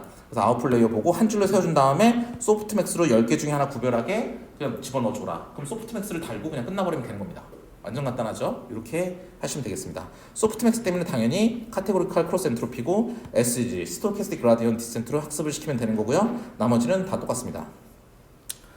예, 이렇게 CNN을 만들어요. CNN을 만들면 그 성능이 이거 한 99%, 98% 이렇게 나옵니다. 98% 이렇게 나오는 굉장히 좋은 구조다라고 보시면 되겠습니다. CNN이 왜 좋은가 하면 사실 CNN이 굉장히 파워풀합니다. 제가 옛날에 한 3년 전인가 부산에서 스마트 팩토리 워크숍을 갔다가 그 유니스트에 계시는 되게 어떤 교수님이 발표하신 걸 들었거든요. 근데 그분이 이제 그 미시건에서 박사하셨는데 전공이 기계 쪽이셨어요. 근데 그분이 이제 미시건이 미국에서 이제 제조업이 발달한 곳이니까 거기서 뭘 하셨냐면 연구를 제너럴 일렉트로닉스라는 가전회사가 있는데 그 가전회사에서 이제 냉장고에 세탁기에 에어컨의 오작동을 분류해내는 분류기를 만드는 걸로 이제 연구를 하셨다고 들었어요. 그래서 그분 발표를 듣고 있는데 어떻게 하셨냐면 실제로 그런 GE 같은 큰 회사도 제조 현장에서 에어컨의 불량률이 발생하면 사람이 들어가서 귀로 듣는데요. 3교대에 들어가면서. 너무 힘들겠죠. 그래서 사람이 안 들어가고 기계를 어떻게 할 것인가 하면 에어컨을 틀어놓으면 소리가 납니다. 윙 소리가 나든지 털털털털 소리가 나든지 소리가 나면 그 음파가 나올 거 아닙니까? 그 음파를 가지고 이제 분류하면 되는데 그거를 이미지로 뜬 다음에 CNN을 돌려서 CNN으로 이제 OXOX 바이너리 클래시피케이션을 지금은 소프트맥스지만 저거를 이제 바이너리 클래시파이어 시그모이드를 달아서 이제 해결하면 되겠죠. 그렇게 하셨대요. 근데 처음에 그 발표를 듣는데 뭘 저걸 저렇게까지 하나라는 생각이 들었습니다. 왜냐하면 CNN 돌려보면 알겠지만 엠리스트는 한 5분, 6분 걸리고요. 엠리스트 아니라 여러분 현업에서 쓰는 아니면 여러분 연구에서 쓰는 데이터 쓰면 정말 하세월입니다. 하세월. 이러면 너무 짜증이 나죠. 그래서 그분의 그 어프로치가 그때 이해가 안 되는데 이제 KTX 탑에서 올라오면서 생각해보니까 그게 맞는 것 같기도 해요. 왜냐하면 G 같은 회사는 엄청 큰 회사니까 그 회사는 뭐가 중요하겠습니까? 자원은 많겠죠. 근데 정확도가 중요하잖아. 그쵸? 에어컨 한 대 잘못 팔았다가 소송 먹을 줄 어떻게 알아요? 그러니까 이거를 어떻게 하든지 간에 2차원으로 만들어서 음파 그대로 쓰면 몇 K바이트밖에 안 될 텐데 몇 메가바이트 되는 이미지로 만들어서 차라리 돌려서 분류하기 훨씬 낫다는 거예요. 정확도원에서는 완전하게 뛰어납니다. 그리고 자연어 처리는 CNN 안 쓴다 생각하시는 분들 많은데 그것은 틀린 말입니다. 실제로 카카오에서 쓰는 음성 인식기 같은 경우에 형태소 분석기는 CNN을 써요. 실제로 여러분 카카오에서 들어가는 건 그것처럼 CNN은 그 정확도 면에서는 타의 추정을 불어요. 솔직히 인풋 벡터가 들어왔을 때 그것을 호스트 함수에 맞게 쉐이핑을 먼저 시켜준 다음에 딥러닝 구조에 집어넣는 거잖아. 당연히 안 좋을 수가 없어요. 무조건 좋은 거예요. 무조건 좋은데 문제는 뭐냐면 코스트예요. 리소스. 그쵸? 리소스가 받쳐주면 당연히 쓰면 좋은 게 CNN입니다. 실제로 그래서 자연어 처리 이런 것도 있었습니다. 감성 분류기 같은 거 보면 문장이 있지 않습니까? 그 문장을 보고 이 감정이 긍정인가 부정인가 알아맞추는 감정 분류기도 CNN 쓰는 애들은 문장이 이렇게 있잖아요. 이 문장이 이렇게 있습니다. 문장이 이렇게 국문장이 이렇게 있으면 얘를 어떻게 하냐면 2차원으로 만들어요. 좀 문장을 이렇게 세로로 쫙 이렇게 정렬을 시켜요. 그 다음에 이 남은 부분 있지 않습니까? 얘를 0으로 다 메꿔요. 제로 패딩. 그 다음에 얘를 하나의 이미지처럼 퉁쳐버려요. 그래서 얘를 CNN으로 돌려버립니다. 그래서 지금까지 하나의 전체를 쫙 읽으면서 저 텍스트가 긍정의 텍스트였냐 부정의 text였냐를 쫙 다 트레인 시킨 다음에 또 다른 텍스트가 들어왔을 때 걔를 이미지처럼 이렇게 만들어서 집어넣었을 때 얘가 긍정인지 부정인지 알아맞추는 거를 했을 때 요 CNN 기반의 자연어 처리 분류기가 성능이 좋다라는 논문이 EMNLP 2014년도에 논문이 나온 적도 있습니다. EMNLP가 NLP 쪽에서 제일 좋은 학술대회인데 거기서도 이런 식으로 어프로치한 게 있어요. 즉 결론을 말씀드리면 CNN은 쓸 수 있으면 무조건 쓰는 게 좋습니다. 내 컴퓨터 받쳐준다면. 그렇죠? 예, 그렇게 했고 이제 마지막으로 이제 겐 설명을 약간 1시간가량 드리도록 하겠습니다. 겐 여러분 많이 들어보셨는데 솔직히 겐 관련된 연구도 많이 하세요. 특히 이제 컴퓨터 공학에 계신 분들은 많이 하는데 사실 겐이 개념만 알지 정확하게 구현까지 하거나 겐에 있는 코드에서 일부 겐이 아니더라도 되게 의미 있는 부분이 있어가지고 오늘 거기까지 설명을 드리고 끝내려고 합니다. 자, 겐은 당연히도 저기 제너레이티브 어드버서리얼 네트워크의 줄임말이 되겠습니다. 간이라고도 부르는데요. 제너레이티브 모델이다. 이건 뭐냐면 뭔가를 생성한다는 거예요. 오늘 강의 노트에 맨 처음 나왔던 그 얀 루큰 박사님이 페이스북에 계신 분인데 그래 페이스북에 계시던지 SNS를 하시죠. 그래서 몇 년 전인가 트위터에 그렇게 말씀 올리셨습니다. 최근 10년간 제일 혁신적인 딥러닝 구조는 겐이다. 그 말 한 순간 이제 다들 겐만 하고 있는데 사실 그런 이유가 있습니다. 뭐 제가 트위터에 그렇게 썼다고 해서 누구도 신경 안 쓰겠지만 유명한 분이 썼으니까 다들 신경 쓰는 거죠. 근데 그 겐 같은 경우는 왜 의미가 있냐면 생각을 해보세요. 지금까지 우리가 배웠던 건 다 분류기예요. 그쵸? 이거냐 저거냐 0이냐 1이냐 2냐 이런 분류기만 배웠는데 겐은 뭐냐면 이제부터 새로운 걸 뭔가 제너레이션 할 수 있는 겁니다. 그렇기 때문에 의미가 있는 거예요. 사람들이 완전히 어플리케이션이 확 달라지는 거죠. 그래서 사람들이 많이 보기 시작했습니다. 이 예제가 바로 겐을 만든 아이언 굿펠로우가 이제 튜토리얼에서 했던 그 예제를 그대로 따온 건데요. 여러분도 이제 겐에 대해서 관심이 있어서 이제 웹이나 그런 데서 튜토리얼을 보셨으면 이 예제를 많이 보셨을 거예요. 뭐냐면 왼쪽에 있는 건 위조지폐범입니다. 오른쪽에 있는 건 경찰이에요.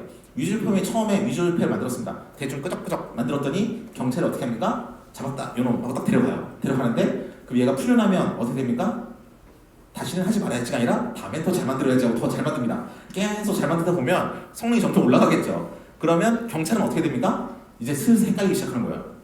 그러면 경찰은 어떻게 되냐면 그 순간 자기 자신의 분류기 성능도 높여야 돼요. 즉 가만히 보면 경찰은 바이너리 클래시파이어예요. 위패냐 진품이냐 요거를 바이너리로 지금 판단하기 때문에 제 바이너리 클래시피케이션이거든요. 쟤는 위패를 받아들인 다음에 얘가 실제로 바이너리인지 아닌지 바이너리인지 아닌지 위패인지 아닌지를 판단하는 분류기입니다. 그럼 자기 자신의 분류기 성능도 높여야 돼요. 서로 성능이 높아지죠. 이게 바로 컴페티션을 통해서 퍼포먼스 임프루먼트가 있다고 말을 합니다. 여러분 아마 여기까지는 전부 다 아는 내용일 겁니다. 이걸 좀 더 구조화시켜 볼게요. 자, 그러면 보시면 알겠지만 제너레이터가 페이크 샘플을 만들었어요. 가짜 지폐를 만들었습니다. 그럼 경찰이 하는 일은 뭐죠? 페이크 샘플과 리얼 샘플을 보면서 대신 경찰은 뭐냐면 실제 지폐가 어떻게 생긴지는 알고 있어야 돼요. 어떻게 생긴지 아니까 이걸 딱 보니까 이거 가짜네라고 말할 수 있는 거 아닙니까? 기준이 있으니까. 근데 여기서 특징적은 뭐냐면 제너레이터는 진짜 지폐를 몰라도 됩니다. 진짜 지폐를 모르고 처음에 그냥 랜덤 노이즈를 만들어서 집어넣는 거예요. 그러면 안 잡혀갈까? 왜 지폐가 아니니까? 지폐가 아닌데 잡아갈 리가 없잖아요. 그렇죠? 어쨌든 얘는 제너레이터는 실제로 인풋이 없어요. 난 그냥 지폐를 그냥 만드는 거야. 어디서 피드백을 받지도 않습니다. 이게 포인트예요. 여기까지는 아마 많이 안 오실 수도 있습니다. 그래서 그걸 이제 당연히 왼쪽에 있는 걸 오른쪽으로 그래프를 그리면 이렇습니다. 제너레이터 모델이라 하면 그냥 얘는 페이크 샘플만 만들어내고 디스크리미네이터 모델, 즉 구별하는 애는 페이크랑 리얼을 받아서 0, 1로 바이너리 클래시피케이션만 하는 애다. 경찰이니까 위조냐 아니냐만 판단하는 애다라고 보시면 되겠습니다. 그래서 얘는 디스크리미네이터를 잘 보시면 인풋이 있어요. 데이터. 아웃풋이 있어요. OX. 바이너리 클래시피케이션이니까. 얘는 우리가 지금까지 배웠던 바이너리 클래시파이어 뉴럴 네트워크 맞습니다. 그쵸? 근데 왼쪽 제너레이터는 뭐냐면 인풋이 없어. 인풋이 없으면 뭐죠? 인풋이 없으면 이건 뉴럴 넷이 아니죠. 그래서 얘는 언슈퍼바이스 러닝 모델이라고 합니다. 그래서 제너레이터 모델은 언슈퍼바이스 러닝이다. 디스크리미네이터 모델은 우리가 지금까지 아는 컨벤셔널한 바이너리 클래시피케이션이랑 똑같기 때문에 슈퍼바이스 러닝이라고 말을 합니다. 그래서 밑에 있는 우리가 웹에서 제가 뉴럴넷은 슈퍼바이즈 러닝입니다. 딥러닝은 슈퍼바이즈 러닝이라 말을 해도 여러분 지금 당장 구글에서 언슈퍼바이즈 딥 러닝, 언슈퍼바이즈 딥 뉴럴 네트워크 찾아보면 교과서도 나옵니다. 그렇게 많이 연구가 되어 있어요. 그건 대부분 다 겐의 기본적인 수학적인 이론을 설명하는 논문이나 교과서로 보시면 되겠습니다. 그러면 이제 제너레이터 모델은 어떻게 동작하느냐, 도대체 어떻게 노이즈를 받아서 학습을 하냐입니다. 저같이는 안 쓰겠지만 제가 지금부터 13km 올라갈 때 저희 증명사진인데 다른 사진을 쓰려다가 초상권이 있는 것 같아서 제 사진은 뭐 제 허락받고 제가 만든 거니까 초상권이 없어서 제 사진을 넣었고요. 뭐 여담으로 이제 바탕 이 레이아웃을 그리는데 검은색 우리가 왠지 영정 사진 같아서 회색 레이아웃으로 바꿔보고 자, 이 사진을 보면서 주황색 바탕의 사진은 페이크 샘플이에요. 위조 지폐. 근데 칼라 사진은 리얼이에요. 진짜 데이터예요. 그렇게 알고 진행하겠습니다. 자, 제너레이터 모델 뭡니까? 도둑은 인풋이 없어요. 인풋이 없는데 우리가 구현을 해야 되잖아. 텐서플로우로. 그러니까 인풋은 그냥 노이즈를 받는다고 합니다. 노이즈를 받아옵니다. 인풋이 없는 거나 노이즈 받는 거랑 똑같은 거죠. 그렇죠? 그래서 제너레이터 모델은 원래 인풋이 없는데 그냥 노이즈를 받는다고 말합니다. 어차피 구현할 때 뉴럴 네트워크처럼 구현을 해야 되니까. 근데 얘가 하는 일은 뭐죠? 페이크 샘플을 만드는 거예요. 그래서 주황색에 이렇게 위조 지폐를 만들어냅니다.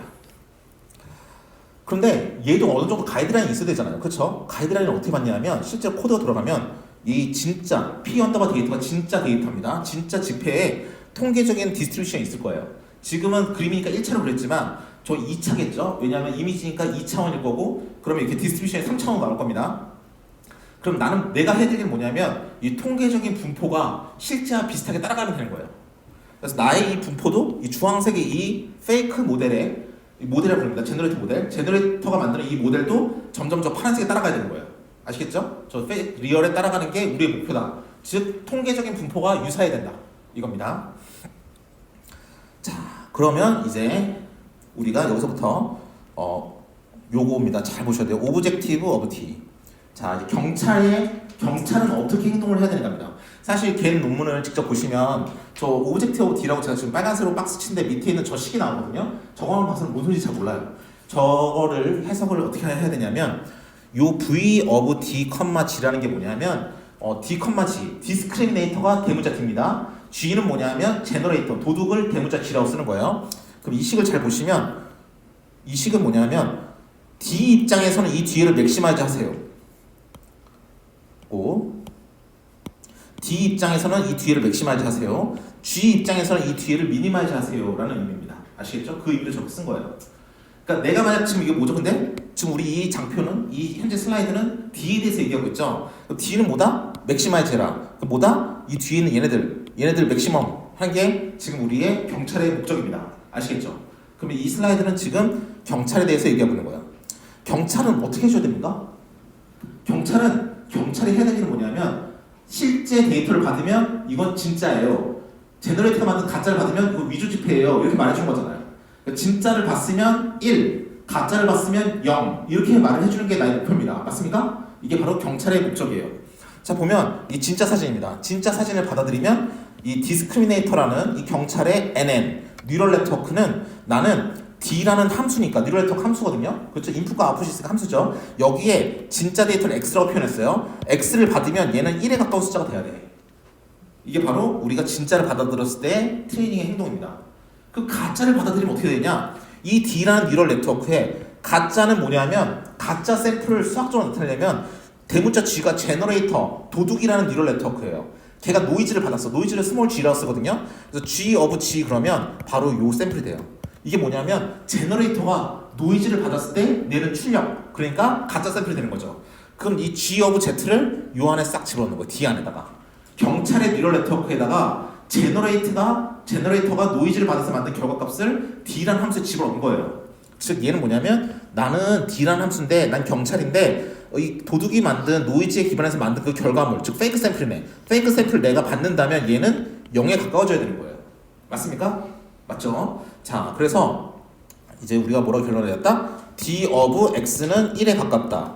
D of G of Z는 0에 가깝다. 그래서 여기 D of X 하면 얘는 1에 가까워져야 돼요. 그쵸? 점점 커져야 됩니다. 또 로그에 넣었으니까 얘는 0에 가까워져야 돼요. 0에 가까워져야 되는데 1 빼기 0이죠. 얘는 1에 가까워지는 거예요. 그러니까 얘도 커지고 있는 거죠. 그러니까 우리 디스크리미네이터 입장에서는 뒤를 맥시마이즈하는 게 맞는 거죠. 점점 1로 가까워지게 만드는 거니까. 이해되십니까? 이렇게 하면 되는 거고요. 자, 우리 경찰의 입장을 들어봤으니까 도둑의 입장도 들어보겠습니다. 도둑의 입장은 뭐냐? 아까 말했듯이 도둑은 실제 데이터를 본 적이 한 번도 없다. 왼쪽은 일어날 수가 없습니다. 그렇죠? 도둑은 실제 데이터를 본 적이 없어요. 근데 도둑의 목적은 뭐예요? 도둑의 목적은 난 도둑인데 도둑이란 뉴럴 네트워크인데 Z라는 노이즈를 받아서 G of Z라는 가짜 샘플을 만든 다음에 얘를 경찰 안에 쏙 집어넣었더니 얘가 경찰이 헷갈려서 이건 진짠데요 라고 말하는 게 나의 목적이에요. 즉 뭐냐면 도둑의 목적은 내가 만든 가짜 샘플을 가지고 경찰을 속이는 거. 이게 도둑의 목적이잖아요. 그러니까 G of Z라는 가짜 샘플을 만들어서 그거를 경찰이라는 이진분류기 바이너리 클래시파이어에 집어넣어버리면 얘가 헷갈려가지고 1 이렇게 대답하는 게 나의 목적인 거죠. 그래서 얘가 1이 될수록 좋은 겁니다.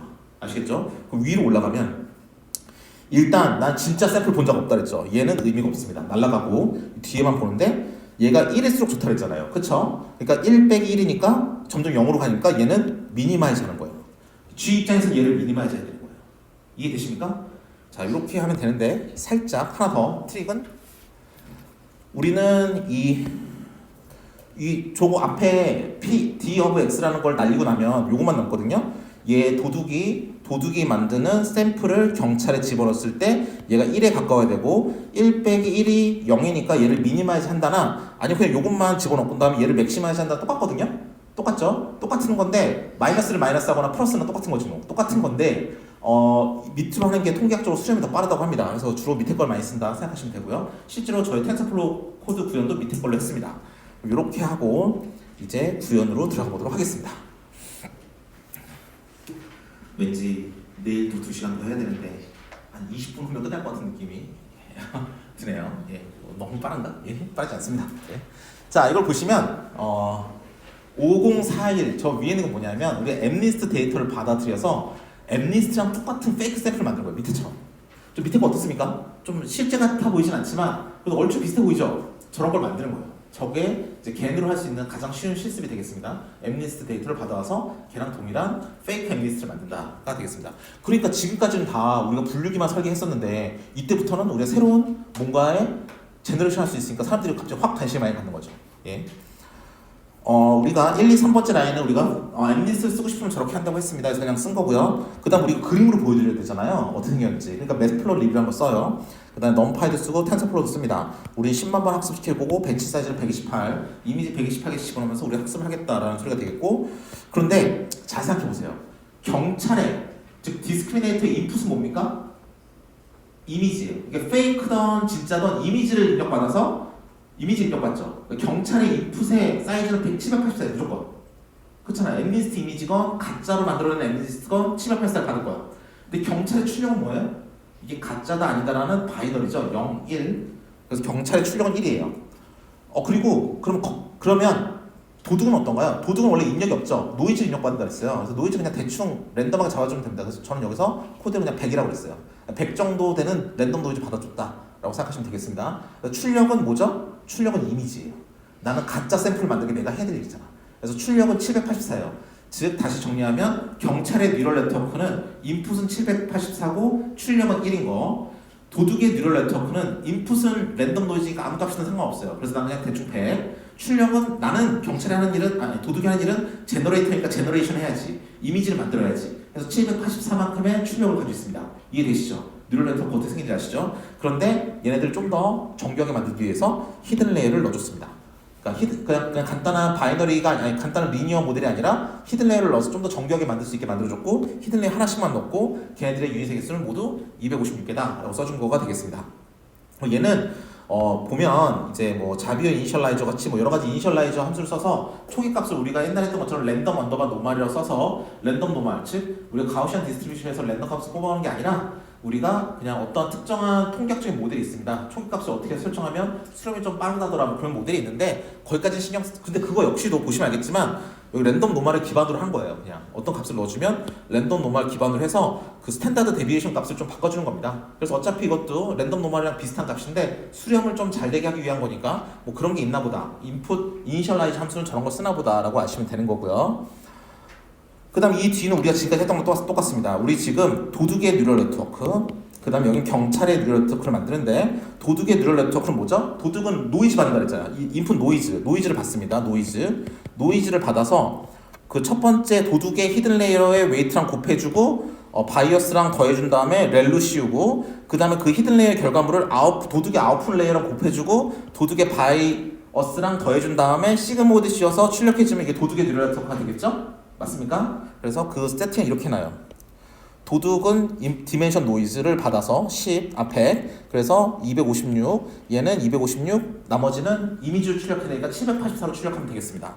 이렇게 해주고요. 그 다음에 경찰의 뉴럴 네트워크는 nn.d 경찰의 뉴럴 네트워크는 나는 경찰은 이미지를 일단 받아요. 이미지를 받아서 히든 레이어의 유닛의 개수만큼 곱해주고 히든 레이어의 바이어스 개수만큼 더해준 다음에 렐루를 씌워서 첫 번째 히든 레이어 완성하고 첫 번째 히든 레이어를 가져와서 아웃풋 레이어의 웨이트랑 곱해주고 아웃풋 레이어의 바이어스를 더해준 다음에 시그모드 씌워주면 우리의 경찰의 아웃풋 레이어가 나오게 되겠습니다. 즉 그것에 위한 이제 변수들을 위해서 정의한 거고요. 우리 이거 옛날에 엠리스트 손글씨 분류하는 것에 한번 했던 내용입니다. 그래서 이렇게 해서 도둑의 뉴럴 네트워크와 경찰의 뉴럴 네트워크도 만들어줘요.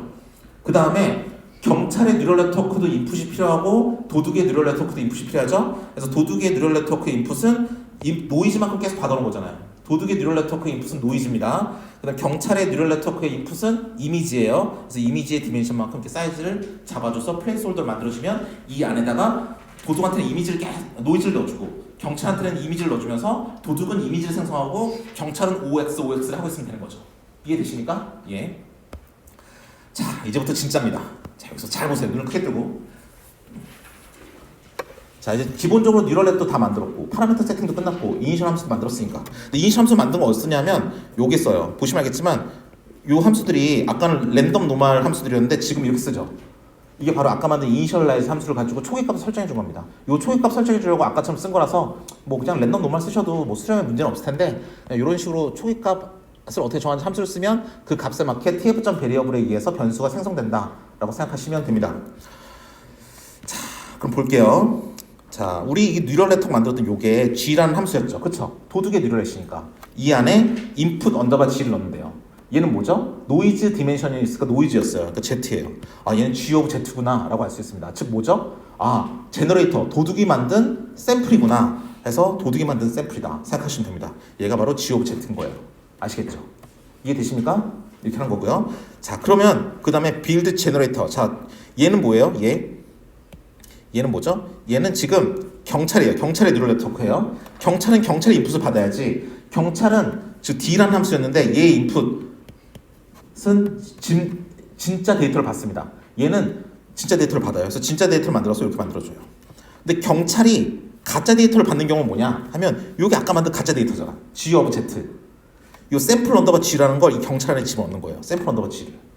이해되십니까? 자, 나중에 가면 여기 input 언더바 D라는 거를 이 뒤에 살짝 커닝을 해보면 이 D of D, input, 경찰의 인풋은 엠리스트에서 배치 사이즈만큼 정해진 이미지를 받아온 거예요. 그러니까 엠리스트에서 받아온 거잖아. 얘는 페이크가 아니라 진짜예요. 진품.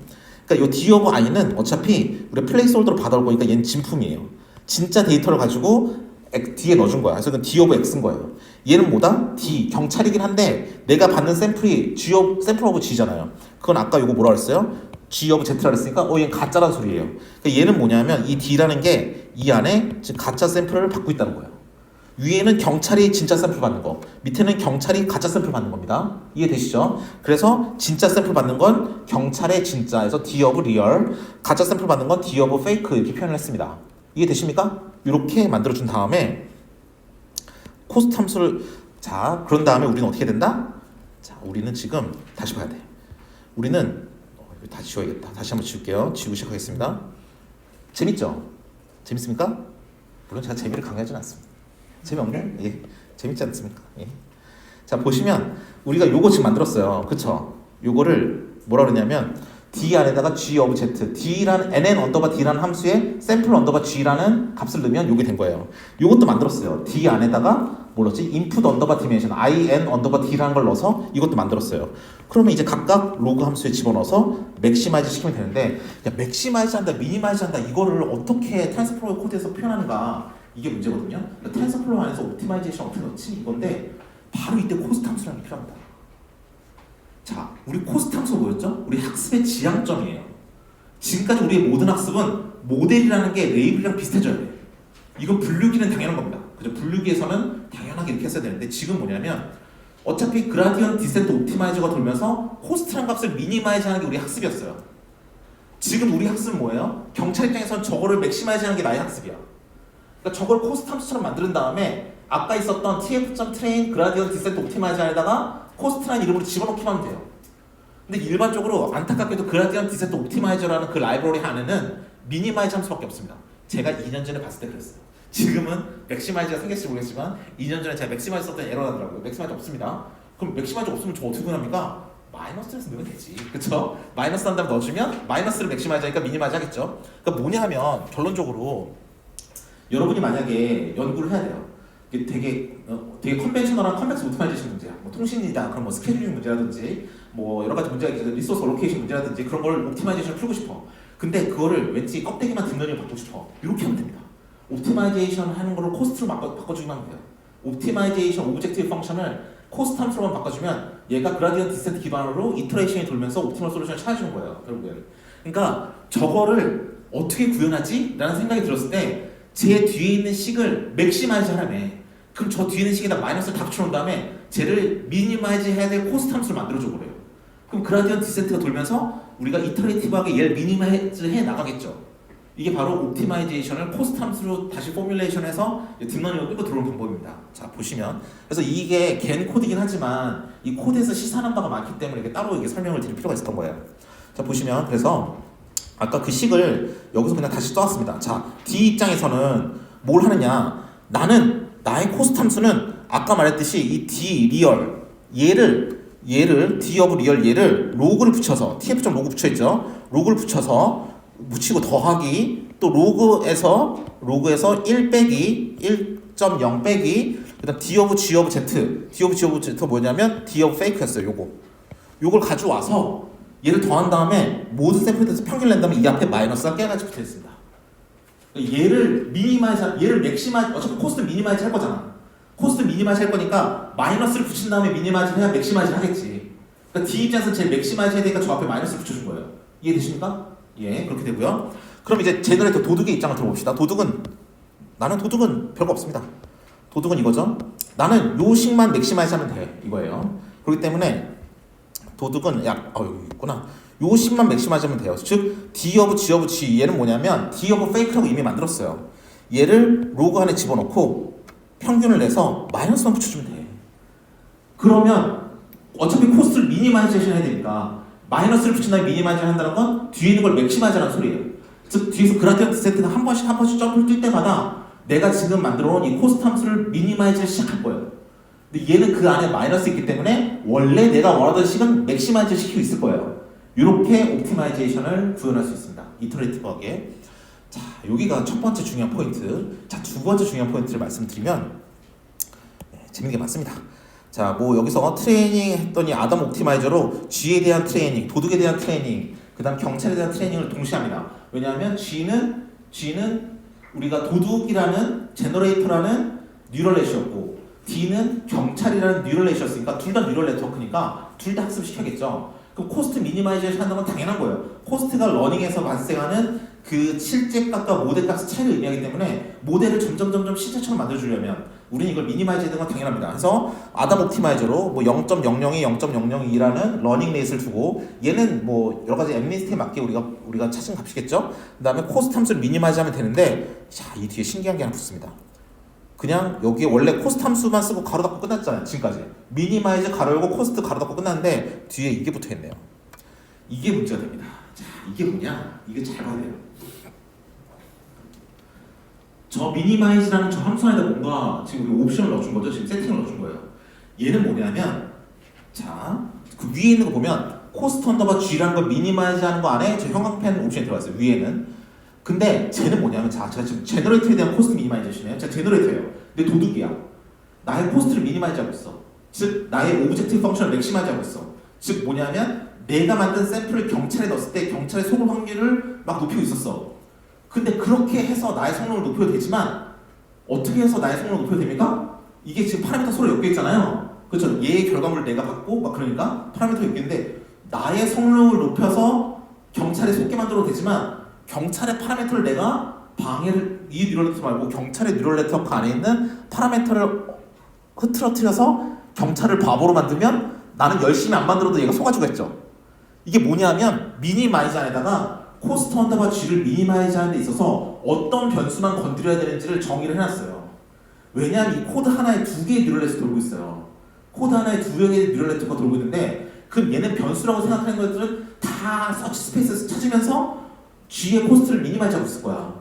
그러니까 그러면 도둑을 똑똑하게 만들어야 되는데 내가 만약에 경찰의 파라미터도 건드릴 수 있는 권리가 있다면 권한이 있으면 경찰을 바보로 만든 다음에 나는 옵티마이즈 안 해도 되는 거잖아. 그러니까 얘는 뭐냐면 뒤에 써준 거의 얘의 의미는 뭐냐면 나는 코스트 G를 미니마이즈 하는 데 있어서 베리어블 리스트 내가 고려하고 있는 옵티마이저에서 컨트롤할 수 있는 베리어블은 베리어블 언더바 G라고 써있는 리스트 안에 있는 것들만 옵티마이즈 해주세요. 이걸 말하고 있는 겁니다. 즉 도둑의 파라미터만 건드려서 도둑의 성능을 높이라는 거예요. 경찰을 바보로 만들어서 속이려 하지 말고 내가 잘 만들어서 속이려 해야 된다는 겁니다. 자, 그래서 요 부분입니다. 베리어블 언더바 G가 지금 여기 똑같은 코드인데 두 페이지에 걸쳐 썼거든요. 저 빡 쓰는 것 때문에. 자, 그건 어딜 봐야 되냐면 58번째 라인 보면 돼요. 제가 이 전에 이미 만들어놨어요. 여기도 58번 라인에 만들어놨는데 이 뒤에 박스 때문에 가려져가지고 제가 다음 라인에 쓴 건데 보시면 알겠지만 도둑은 자기 도둑의 히든 레이어의 웨이트 값, 도둑의 아웃풋 레이어의 웨이트 값, 도둑의 히든 레이어의 바이어스 값, 도둑의 아웃풋 레이어의 바이어스 값. 요 네 개만이 자기 변수잖아. 얘네들만 가지고 옵티마이제이션 하라는 거예요. 아시겠죠? 경찰도 마찬가지입니다. 경찰도 나도 경찰의 파라미터만 가지고 옵티마이제이션 해서 나의 분류 성능을 높여야 되겠죠.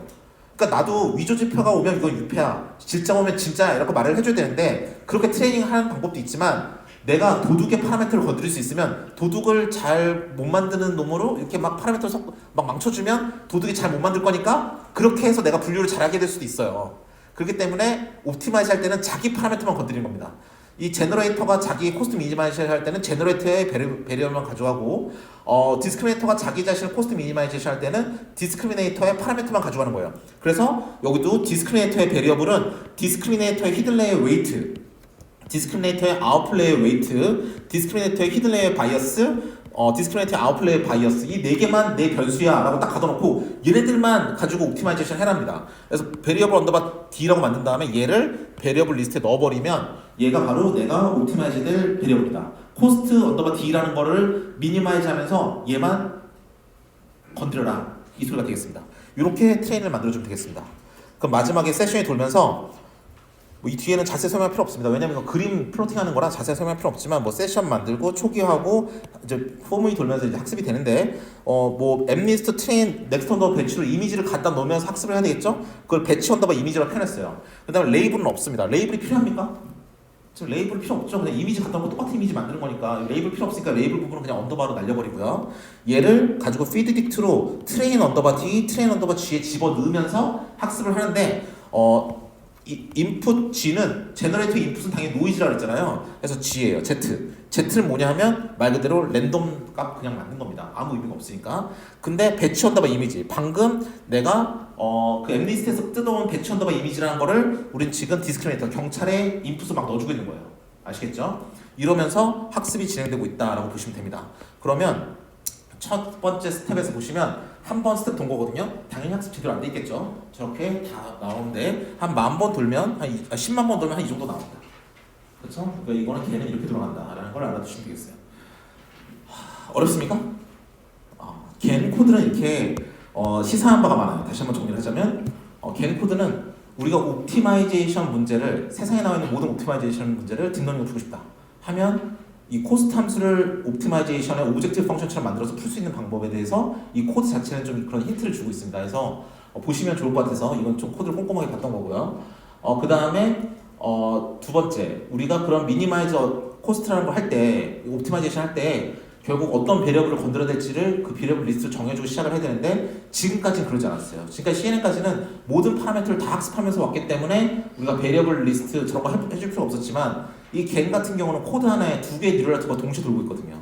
또 걔네들이 또 주거니 받거니 하는 데이터가 있기 때문에 그런 경우에는 서로 데이터를 건드리는 경우가 있어서 저렇게 자기 자신의 파라미터만 가지고 학습을 해라라는 저런 세팅하는 부분이 필요합니다. 저 두 부분을 눈여겨보시면 이 코드가 가지는 의미를 이제 파악하기에 좋습니다. 자, 겐까지 한 다음에 이제 마지막으로 이제 뉴럴넷에 대해서 좀 더 얘기를 해보고 싶어요. 자, 뉴럴넷 열심히 배우는 어떻습니까? 끝나지 않았습니다. 아직. 끝난 것처럼 말씀드리고 있지만 자, 우리가 지금까지 맨 처음 했던 게 오른쪽이에요. 리니어 리그레션. 그쵸? 뭐죠? 우리 샘플이 있습니다. 1시간 공부할 때는 10점, 2시간 공부할 때는 15점, 3시간 공부할 때는 40점을 받았을 때 얘네들을 잘 표현하는 모델을 구해라. 그러면 아마 이런 리니어 리그레션 모델을 구하게 될 거예요. 이런 거는 당연히 우리가 지금까지 해왔던 부분인데 왼쪽은 뭡니까? 왼쪽은 뭐죠? 딱 보면 알겠죠? 점 3개가 있으면 그 3개의 점을 모두 통과하는 선을 그어라. 직선이 필요는 없다. 이게 바로 인터폴레이션입니다. 수체석에서는 보관법 이렇게 배우는 건데요. 제가 학부, 석사, 학부 때 제가 수체석을 들었습니다. 부전공이 수학이라 수체석 수업을 들었고 석사 때 대학원을 다니는데 수업 때 또 수체석이길래 석사 때 한 번 더 들어봤어요. 박사 때도 미국 가서 본의 아니게 또 한 번 더 들었습니다. 그래서 수체석을 학사, 석사, 박사 때 다 들었는데 셋 다 똑같은 교과서를 배우는 그런 이상한 경험을 한 번 했던 경험이 있는데 이거 왜 인터폴레이션을 설명을 드리느냐 하면 이게 뉴럴 네트워크 트레이닝과 관련이 있어요. 왜 관리되는지 말씀드리겠습니다.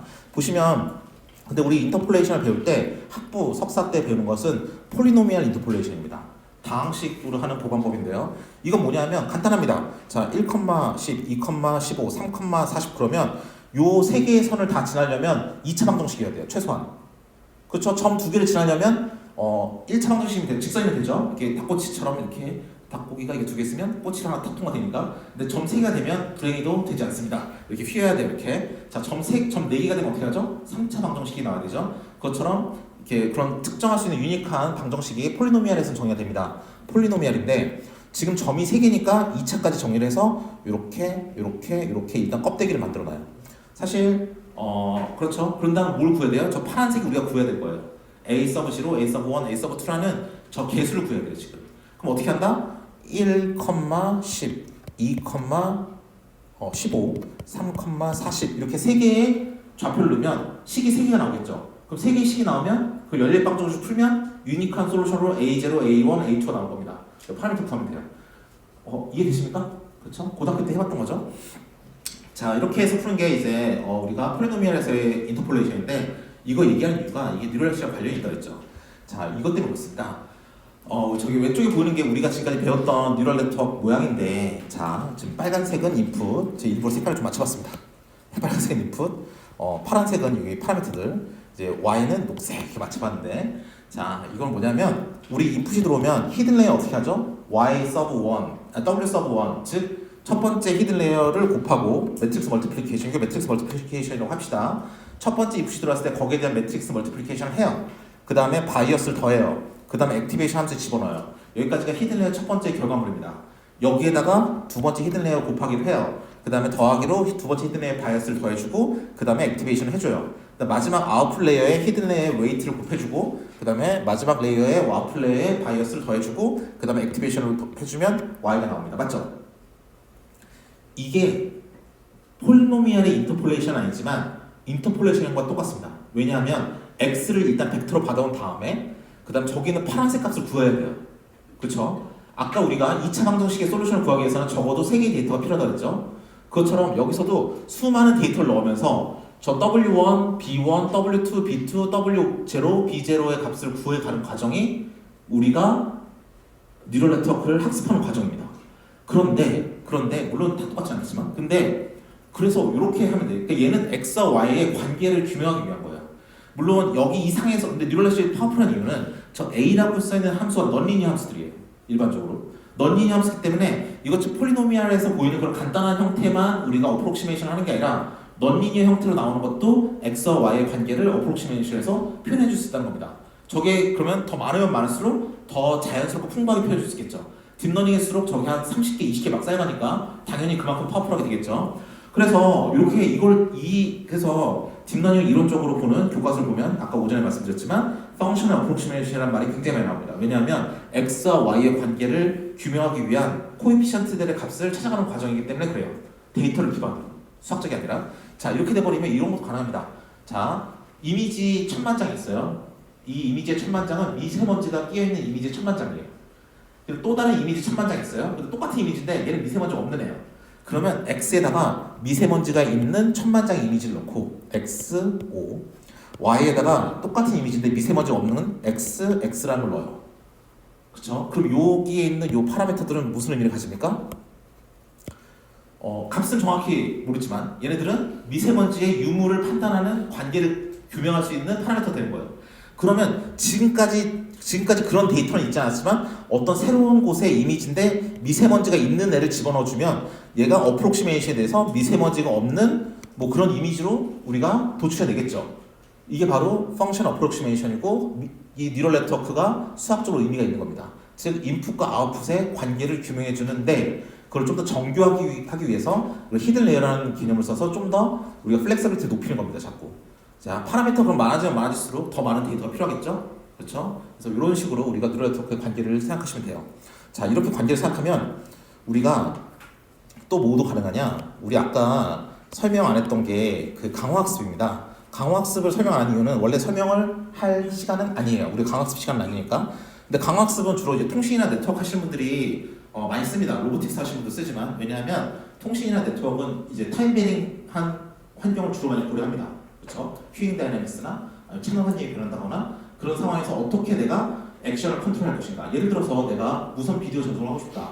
그 비디오는 이제 대시 같은 걸 쓰면 우리가 그런 이제 퀄리티 어댑테이션 할 수 있죠. QP 값을 이제 조절하면서 이제 퀄리티 조절할 수 있습니다. 그럼 내가 매 실시간으로 대시의 청크가 나가고 있는데 얘네들의 퀄리티를 실시간으로 막 조절해주고 싶어요. 그러면 채널 상태와 큐잉 딜레이를 보면서 얘의 압축률을 실시간으로 조절해주고 싶은 그런 강화학습을 만들고 싶다라고 하면 얘는 뭐냐면 강화학습의 특징이 뭐냐면 스테이트를 보고 액션을 도출합니다. 스테이트를 보고 액션을 도출해요.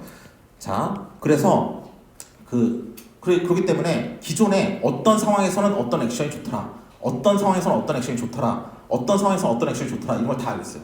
그럼 이 상태에서 이걸 쫙 넣고 학습시킵니다. X가 스테이트, Y가 액션. 이렇게 학습을 다 끝내버리면 저 파란색 파라미터는 뭐죠? 어떠한 조건이 들어오면 어떻게 액션을 해라 하는 디시전을 내릴 수 있는 그런 파라미터가 되는 거예요. 이렇게 해버리면 새로운 스테이트가 딱 들어왔을 때 지금까지의 경험을 봤을 때 제일 좋았던 액션이 뭔지를 어프록시메이션 된 결과로 도출할 수 있습니다. 이해가 되시죠? 그래서 비디오 압축률을 조절할 수 있는 거죠.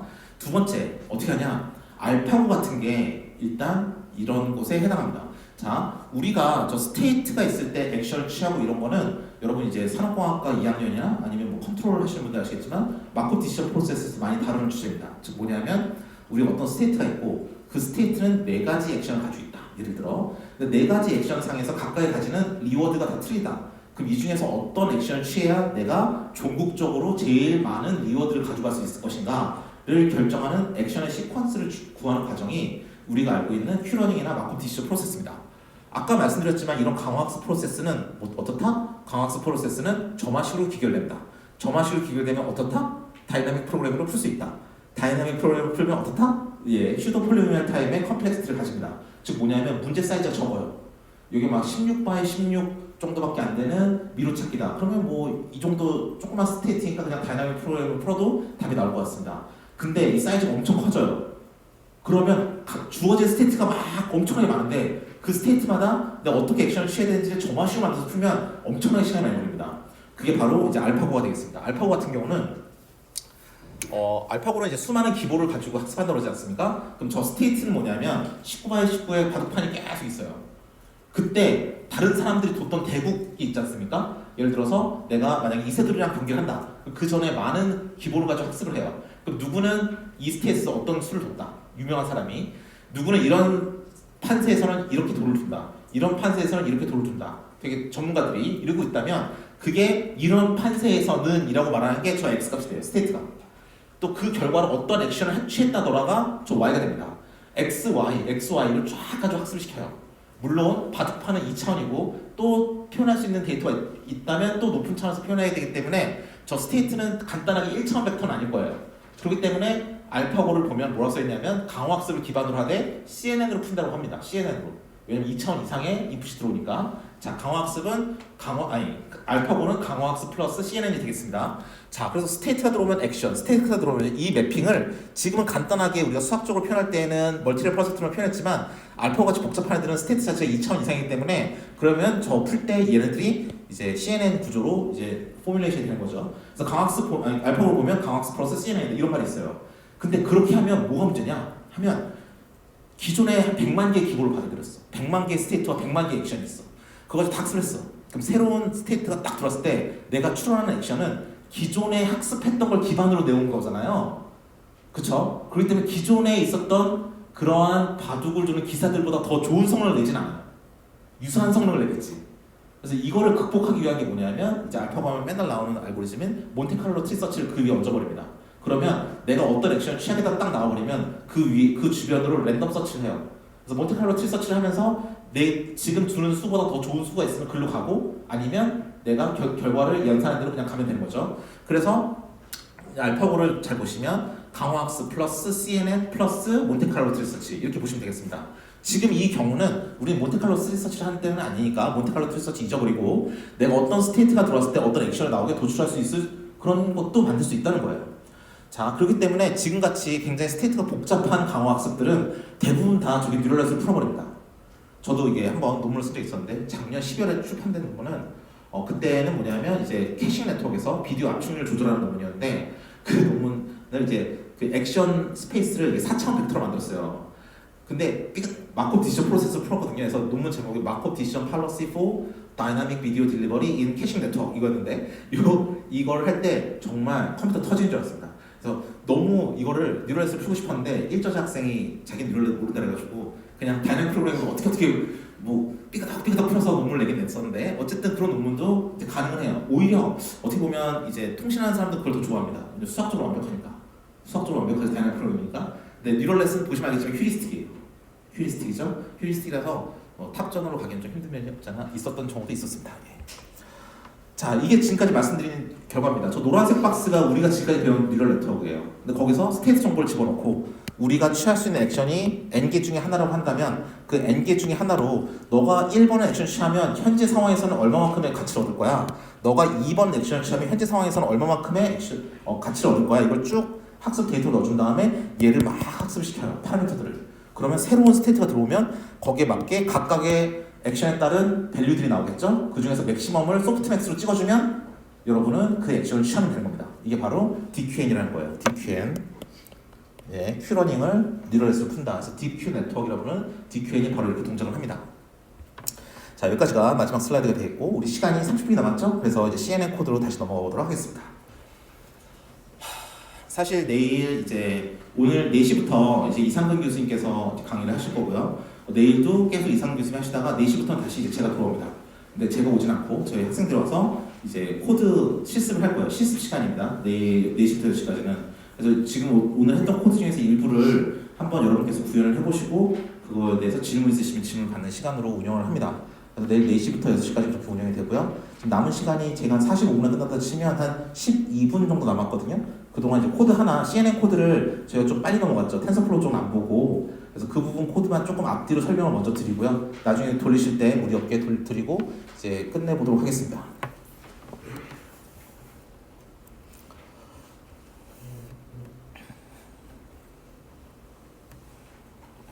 네, 그래서 여러분 120페이지로 보시면 되겠습니다. 파워포인트로 120페이지 가시면 첫 번째 라인, 두 번째 라인은 텐서플로우를 쓰겠다는 소리고 아까와 마찬가지로 텐서플로우 그 다음 타임 함수 찍어놨습니다. 시간 너무 많이 걸린다 그랬죠, CNN은. 그래서 타임 함수도 필요하고요. 트레이닝 F4는 15, 총 15번을 트레이닝셋에서 다 훑어볼 거예요. 우리 6만 개 정도 있다 했으니까 15번 다 돌면 한 90만 개의 데이터를 학습시킨다는 거고요. 배치 사이즈는 100으로 잡았습니다. 그 다음에 뭐 X 언더바 데이터, Y 언더바 X랑 Y에 대한 플레이스홀더는 일단 엠니스트 이미지를 가져와서 분류기를 설계하는 거예요, 지금. 실제 우리가 지금 만들고 싶은 건 이거예요. 만들고 싶은 건 이겁니다. 우리가 엠니스트 이미지를 가져와서 컨볼루션하고 풀링하고 컨볼루션 풀링한 다음에 얘를 나중에 한 줄로 세워서 소프트맥스에 집어넣자. 이겁니다. 자, 그럼 이게 28 x 28 사이즈인데 컨볼루션 하면 얘가 처음에 필터 32개 쓸 거거든요. 그럼 28 x 28 곱하기 32개가 될 거고 근데 풀링하면서 사이즈가 줄어들 거예요. 그래서 14 x 14 x 32가 될 거예요. 두 번째 컨볼루션 할 때는 필터 64개 쓸 거거든요. 그래서 14 x 14 x 64가 될 거고 풀링을 하면 이제 사이즈가 줄어들 테니까 7 x 7 x 64가 될 거예요. 얘를 한 줄로 쫙 늘릴 거니까 지금 이 소프트맥스로 들어가는 하나의 벡터의 사이즈는 7 곱하기 7 곱하기 64가 될 거고 대신 얘는 엠리스트니까 10개 중에 하나로 구별하는 거니까 얘는 10개 중에 하나로 나가는 그런 분류가 될 거예요. 그러니까 이 W, 그러니까 소프트맥스에서 W라는 웨이트 값은 7764 곱하기 10이라는 사이즈를 가지게 될 것이고 바이어스는 10이라는 값을 가지게 되겠죠. 유니세계수는 10개니까 이런 뉴럴넷을 만들려고 합니다. 그렇기 때문에 지금 연산이 어마어마하게 많아져요. 그래서 X 언더바 이미지를 보면 내가 이미지를 하나 입력받으면 얘를 일단은 2차원으로 만들어서 넣어야 돼요. CNN이니까 기본적으로 2차원으로 만들려면 모든 데이터에 대해서 28 x 28로 만들어라. 네가 비록 784로 뭉뚱그려서 한 번에 받았지만 얘를 28 x 28로 2차원으로 고정을 시켜놔라는 소리가 되겠고요. 이 뒤에 1은 뭐냐면 원채널을 의미합니다. 원채널, 즉 뭐냐면 이게 흑백이니까 이제 컬러는 원채널이 되는 거고 만약에 이게 사이파10 같은 컬러면 이게 3이 돼요. 사이파10이 돼버리면 요게 32,32,3이 돼버립니다. 사이파10은 하나의 이미지 사이즈가 32x30이고 컬러 이미지니까 3이 돼버려요. 자, 그 다음에 이거는 제가 너무 복잡하다고 했는데 뭐 간단히 코드가 있으니까 설명을 드리면 우리는 이제 W1이라는 걸로 필터를 이제 설계합니다. 첫 번째 컨볼루션 레이어에서. 그래서 랜덤 노말로 초기값을 잡는데 3,3은 뭘 의미하냐면 나는 3,3이다. 즉 필터 사이즈가 3 x 3이에요. 세로로 3, 가로로 3. 그 다음에 1은 뭘 의미하냐면 나는 원 채널을 받아옵니다. 원 채널 이미지 하나를 받아옵니다. 그래서 1이에요. 이게 만약 사이파10이 되면 1이 아니라 3으로 바뀌는 값이 되겠고요. 그 다음 그 다음 출력은 32개입니다. 즉 뭐냐면 나는 32개의 필터를 썼다는 소리가 되겠죠. 근데 왜 이렇게 해야 되냐면 그 밑에 쓸 컨볼루션 2D라는 함수에서 이렇게 하라고 정의를 해놨어요. 이렇게 해야지만 동작을 한다고 정했기 때문에 그냥 주어진 대로 그냥 쓰시면 되는 겁니다. 그 다음에 스탠다드 데비에이션도 정해줬어요. 뭐냐면 우리가 이게 지금 초기값을 우리가 베리어블에서 잡는 건데 이게 초기값이 너무 중구난방이면 이게 하나하나 꼼꼼히 다 곱해지는 건데 이 값이 너무 어그러지니까 우리 어차피 0에서 1 사이 값 사이에서 조절하는 거니까 표준 편차 0.01 정도로 한번 이렇게 확 낮춰준 겁니다. 즉 너무 많이 뭉그러지지 않게. 그 다음에 이렇게 필터를 정했으면 이제 필터를 컨볼루션 레이어에서 갖다 써야죠. 그래서 컨볼루션 2D라는 레이어를 갖다 놓고 우리의 이미지를 일단 가져옵니다. 이미지를 가져오고 지금 방금 만든 필터를 그 다음에 써주고요. 그 다음에 스트라이드를 정의를 해줘요. 하나하나 꼼꼼하게 필터를 적용할 것인가 한 칸씩 건너뛰면서 할 것인가 뭐 이걸 정해준다 그랬는데 이 세팅에서 맨 앞에 있는 1과 맨 뒤에 있는 1은 아무 의미가 없습니다. 지워주시고 가운데 있는 1,1을 보시면 여기 앞에 있는 게 세로로 스트라이드 하는 거고 가로로 스트라이드 하는 거예요. 어차피 1, 1이니까 그냥 하나하나씩 꼼꼼히 다 본다고 생각하시면 되는 거고요. 패딩은 세임이라 썼으니까 모양은 그대로 유지가 될 거예요. 제로 패딩 해줄 거니까. 근데 이게 만약에 아까 말했듯이 밸리드라고 써주면 패딩을 안 해준다는 게 되겠습니다. 자 그렇게 해주고 그 컨볼루션 레이를 다 만들었으면 그게 CL1이 되고요. 여기 아직 렐루 안 해줬습니다. 우리 아까 컨볼루션 연산 끝나면 렐루를 씌워준다 그랬죠? 그래서 렐루를 씌워주는 건 CL1에다 그냥 tf.n.렐루 해주면 알아서 비트와이즈로 다 렐루를 씌워주고 CL1이 돼버립니다. 이렇게 해서 컨볼루션 연산이 끝나고 풀링은 어떻게 하느냐? tf.n.max_풀이라는 함수 안에 집어넣으면 됩니다. 지금까지 계산한 CL1을 넣어주고요. 풀링을 우리 2x2로 한다. 즉 세로로 반, 가로로 반을 깎는다인데 보시면 알겠지만 요 맨 앞에 있는 1과 맨 뒤에 있는 1은 의미가 없고 가운데 있는 2,2만 봅니다. 2,1을 보면 세로로 반, 가로로 반 깎아주라는 소리구나 라고 알면 되겠고요. 그리고 이 뒤에 있는 애는 솔직히 우리가 패딩 할 때에는 스트라이드나 패딩 우리 그 풀링 할 때는 스트라이드나 패딩에 대한 정의는 전혀 없는데도 불구하고 써준 이유는 뭐냐면 이 함수가 처음 생길 때 컨볼루션 2D 함수를 갖다 놓고 거기 위에다 설계를 했거든요. 그래서 저게 남아있는 거예요.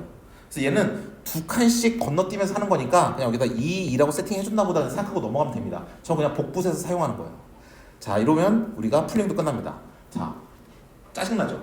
자 이게 그 컨볼루션 CNN을 우리가 텐서플로우 구현하면 이렇게 좀 약간 옛날 것도 남아있고 해가지고 하나하나 세팅도 4차원 배를 만들고 다 외워줘야 돼서 짜증이 나는데 우리 아까 잠깐 설명해 놨듯이 tf.layers라는 것에서 정의한 컨볼루션 2D를 갖다 쓰면 그나마 훨씬 편하고요. 그것과 유사한 캐라스를 쓰시면 좀 더 편합니다.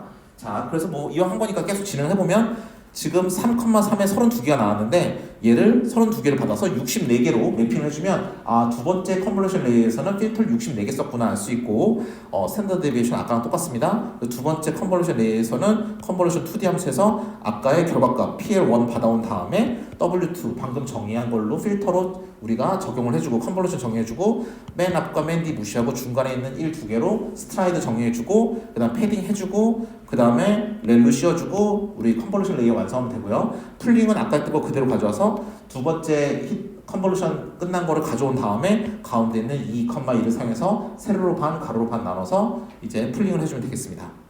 이건 그냥 갖다 쓰는 거라고 했고요. 그러면 아까 우리 그림에서도 봤듯이 우리 26번째 라인까지 왔으면 7x7 이미지가 64개가 있어요. 얘를 한 줄로 쫙 세면 7 곱하기 7 곱하기 64 그냥 7764라고 부를 텐데 7764 사이즈짜리의 인풋 벡터가 들어옵니다. 7764가 들어오면 얘를 리니어 콤비네이션 하기 위해서 이 소프트맥스는 7764만큼 세로가 있어야 되고 이게 총 0부터 9까지 구별하기 위한 거니까 이게 10개로 책꽂이에 책처럼 쌓여 있어야 되고 따라서 이 행렬의 사이즈는 7764 곱하기 10이 돼야 되고 따라서 우리는 7764 곱하기 10이라는 웨이트와 소프트맥스를 위한 10개의 유닛을 가지고 있으니까 B3를 만들면 되겠습니다. 그리고 얘를 한 줄로 이렇게 늘려주기 위해서 아까 말했듯이 7764만큼의 벡터로 전체에 대해서 PL2라는 걸 다 뭉개주면 내가 전체 마이너스니까 전체 데이터에 대해서 7764의 하나의 벡터를 이렇게 만들어주는 거겠죠? 그러니까 이제 소프트맥스에 집어넣을 수 있는 겁니다. 그것을 레이어 플래팅이라고 해서 L 언더바 플랫 이렇게 만들어주고 리쉐이프라는 건 이렇게 모양만 이렇게 바꿔주는 거였습니다. 전체 사이즈는 변하지 않고 이렇게 만들어주면 이제 우리가 소프트맥스에 집어넣을 준비까지 다 됐어요.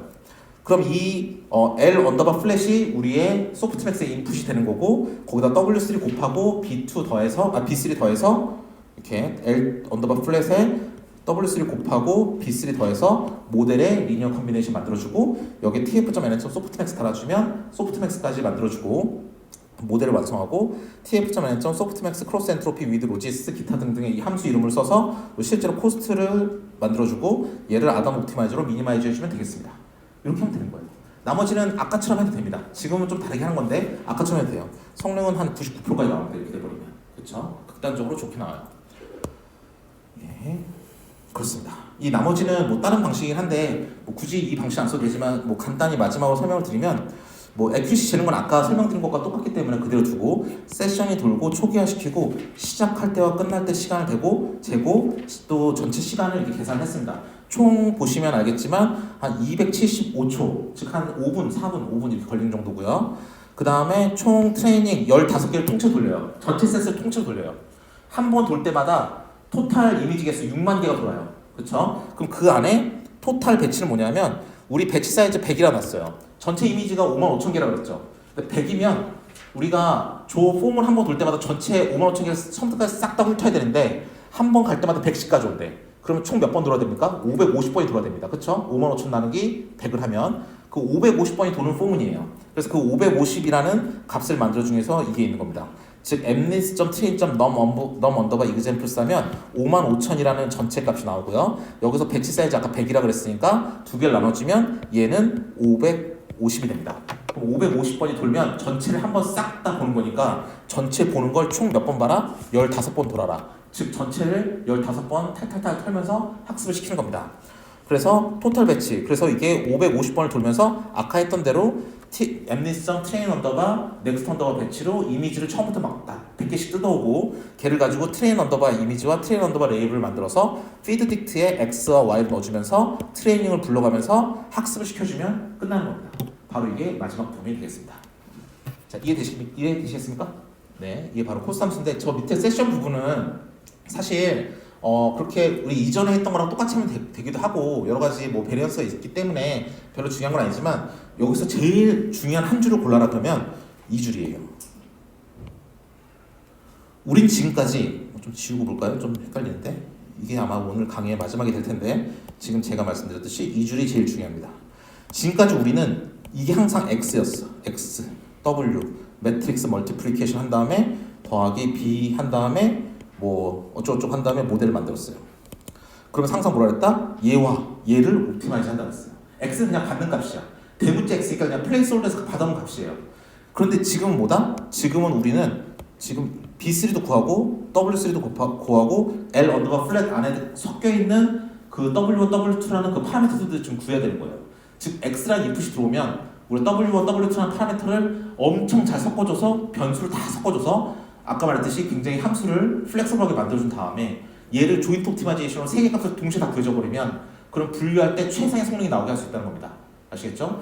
지금은 x는 그냥 주어지는 것이었고 주어진 거 어쩔 수 없는 그 한도에서 w랑 b만 구했어요.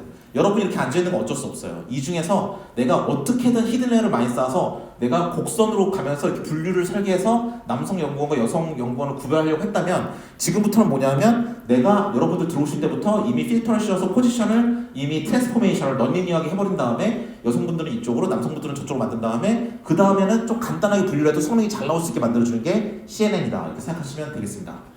자, 그럼 강의는 여기까지 하도록 하고 질문 있으시면 끝난 다음에 앞에 나와서 질문해 주시면 되겠고 여러분 15분 쉬셨다가 4시부터는 이제 이상근 교수님께서 오셔서 이제 그 기계학습의 기초부터 차근차근 설명해 주실 겁니다.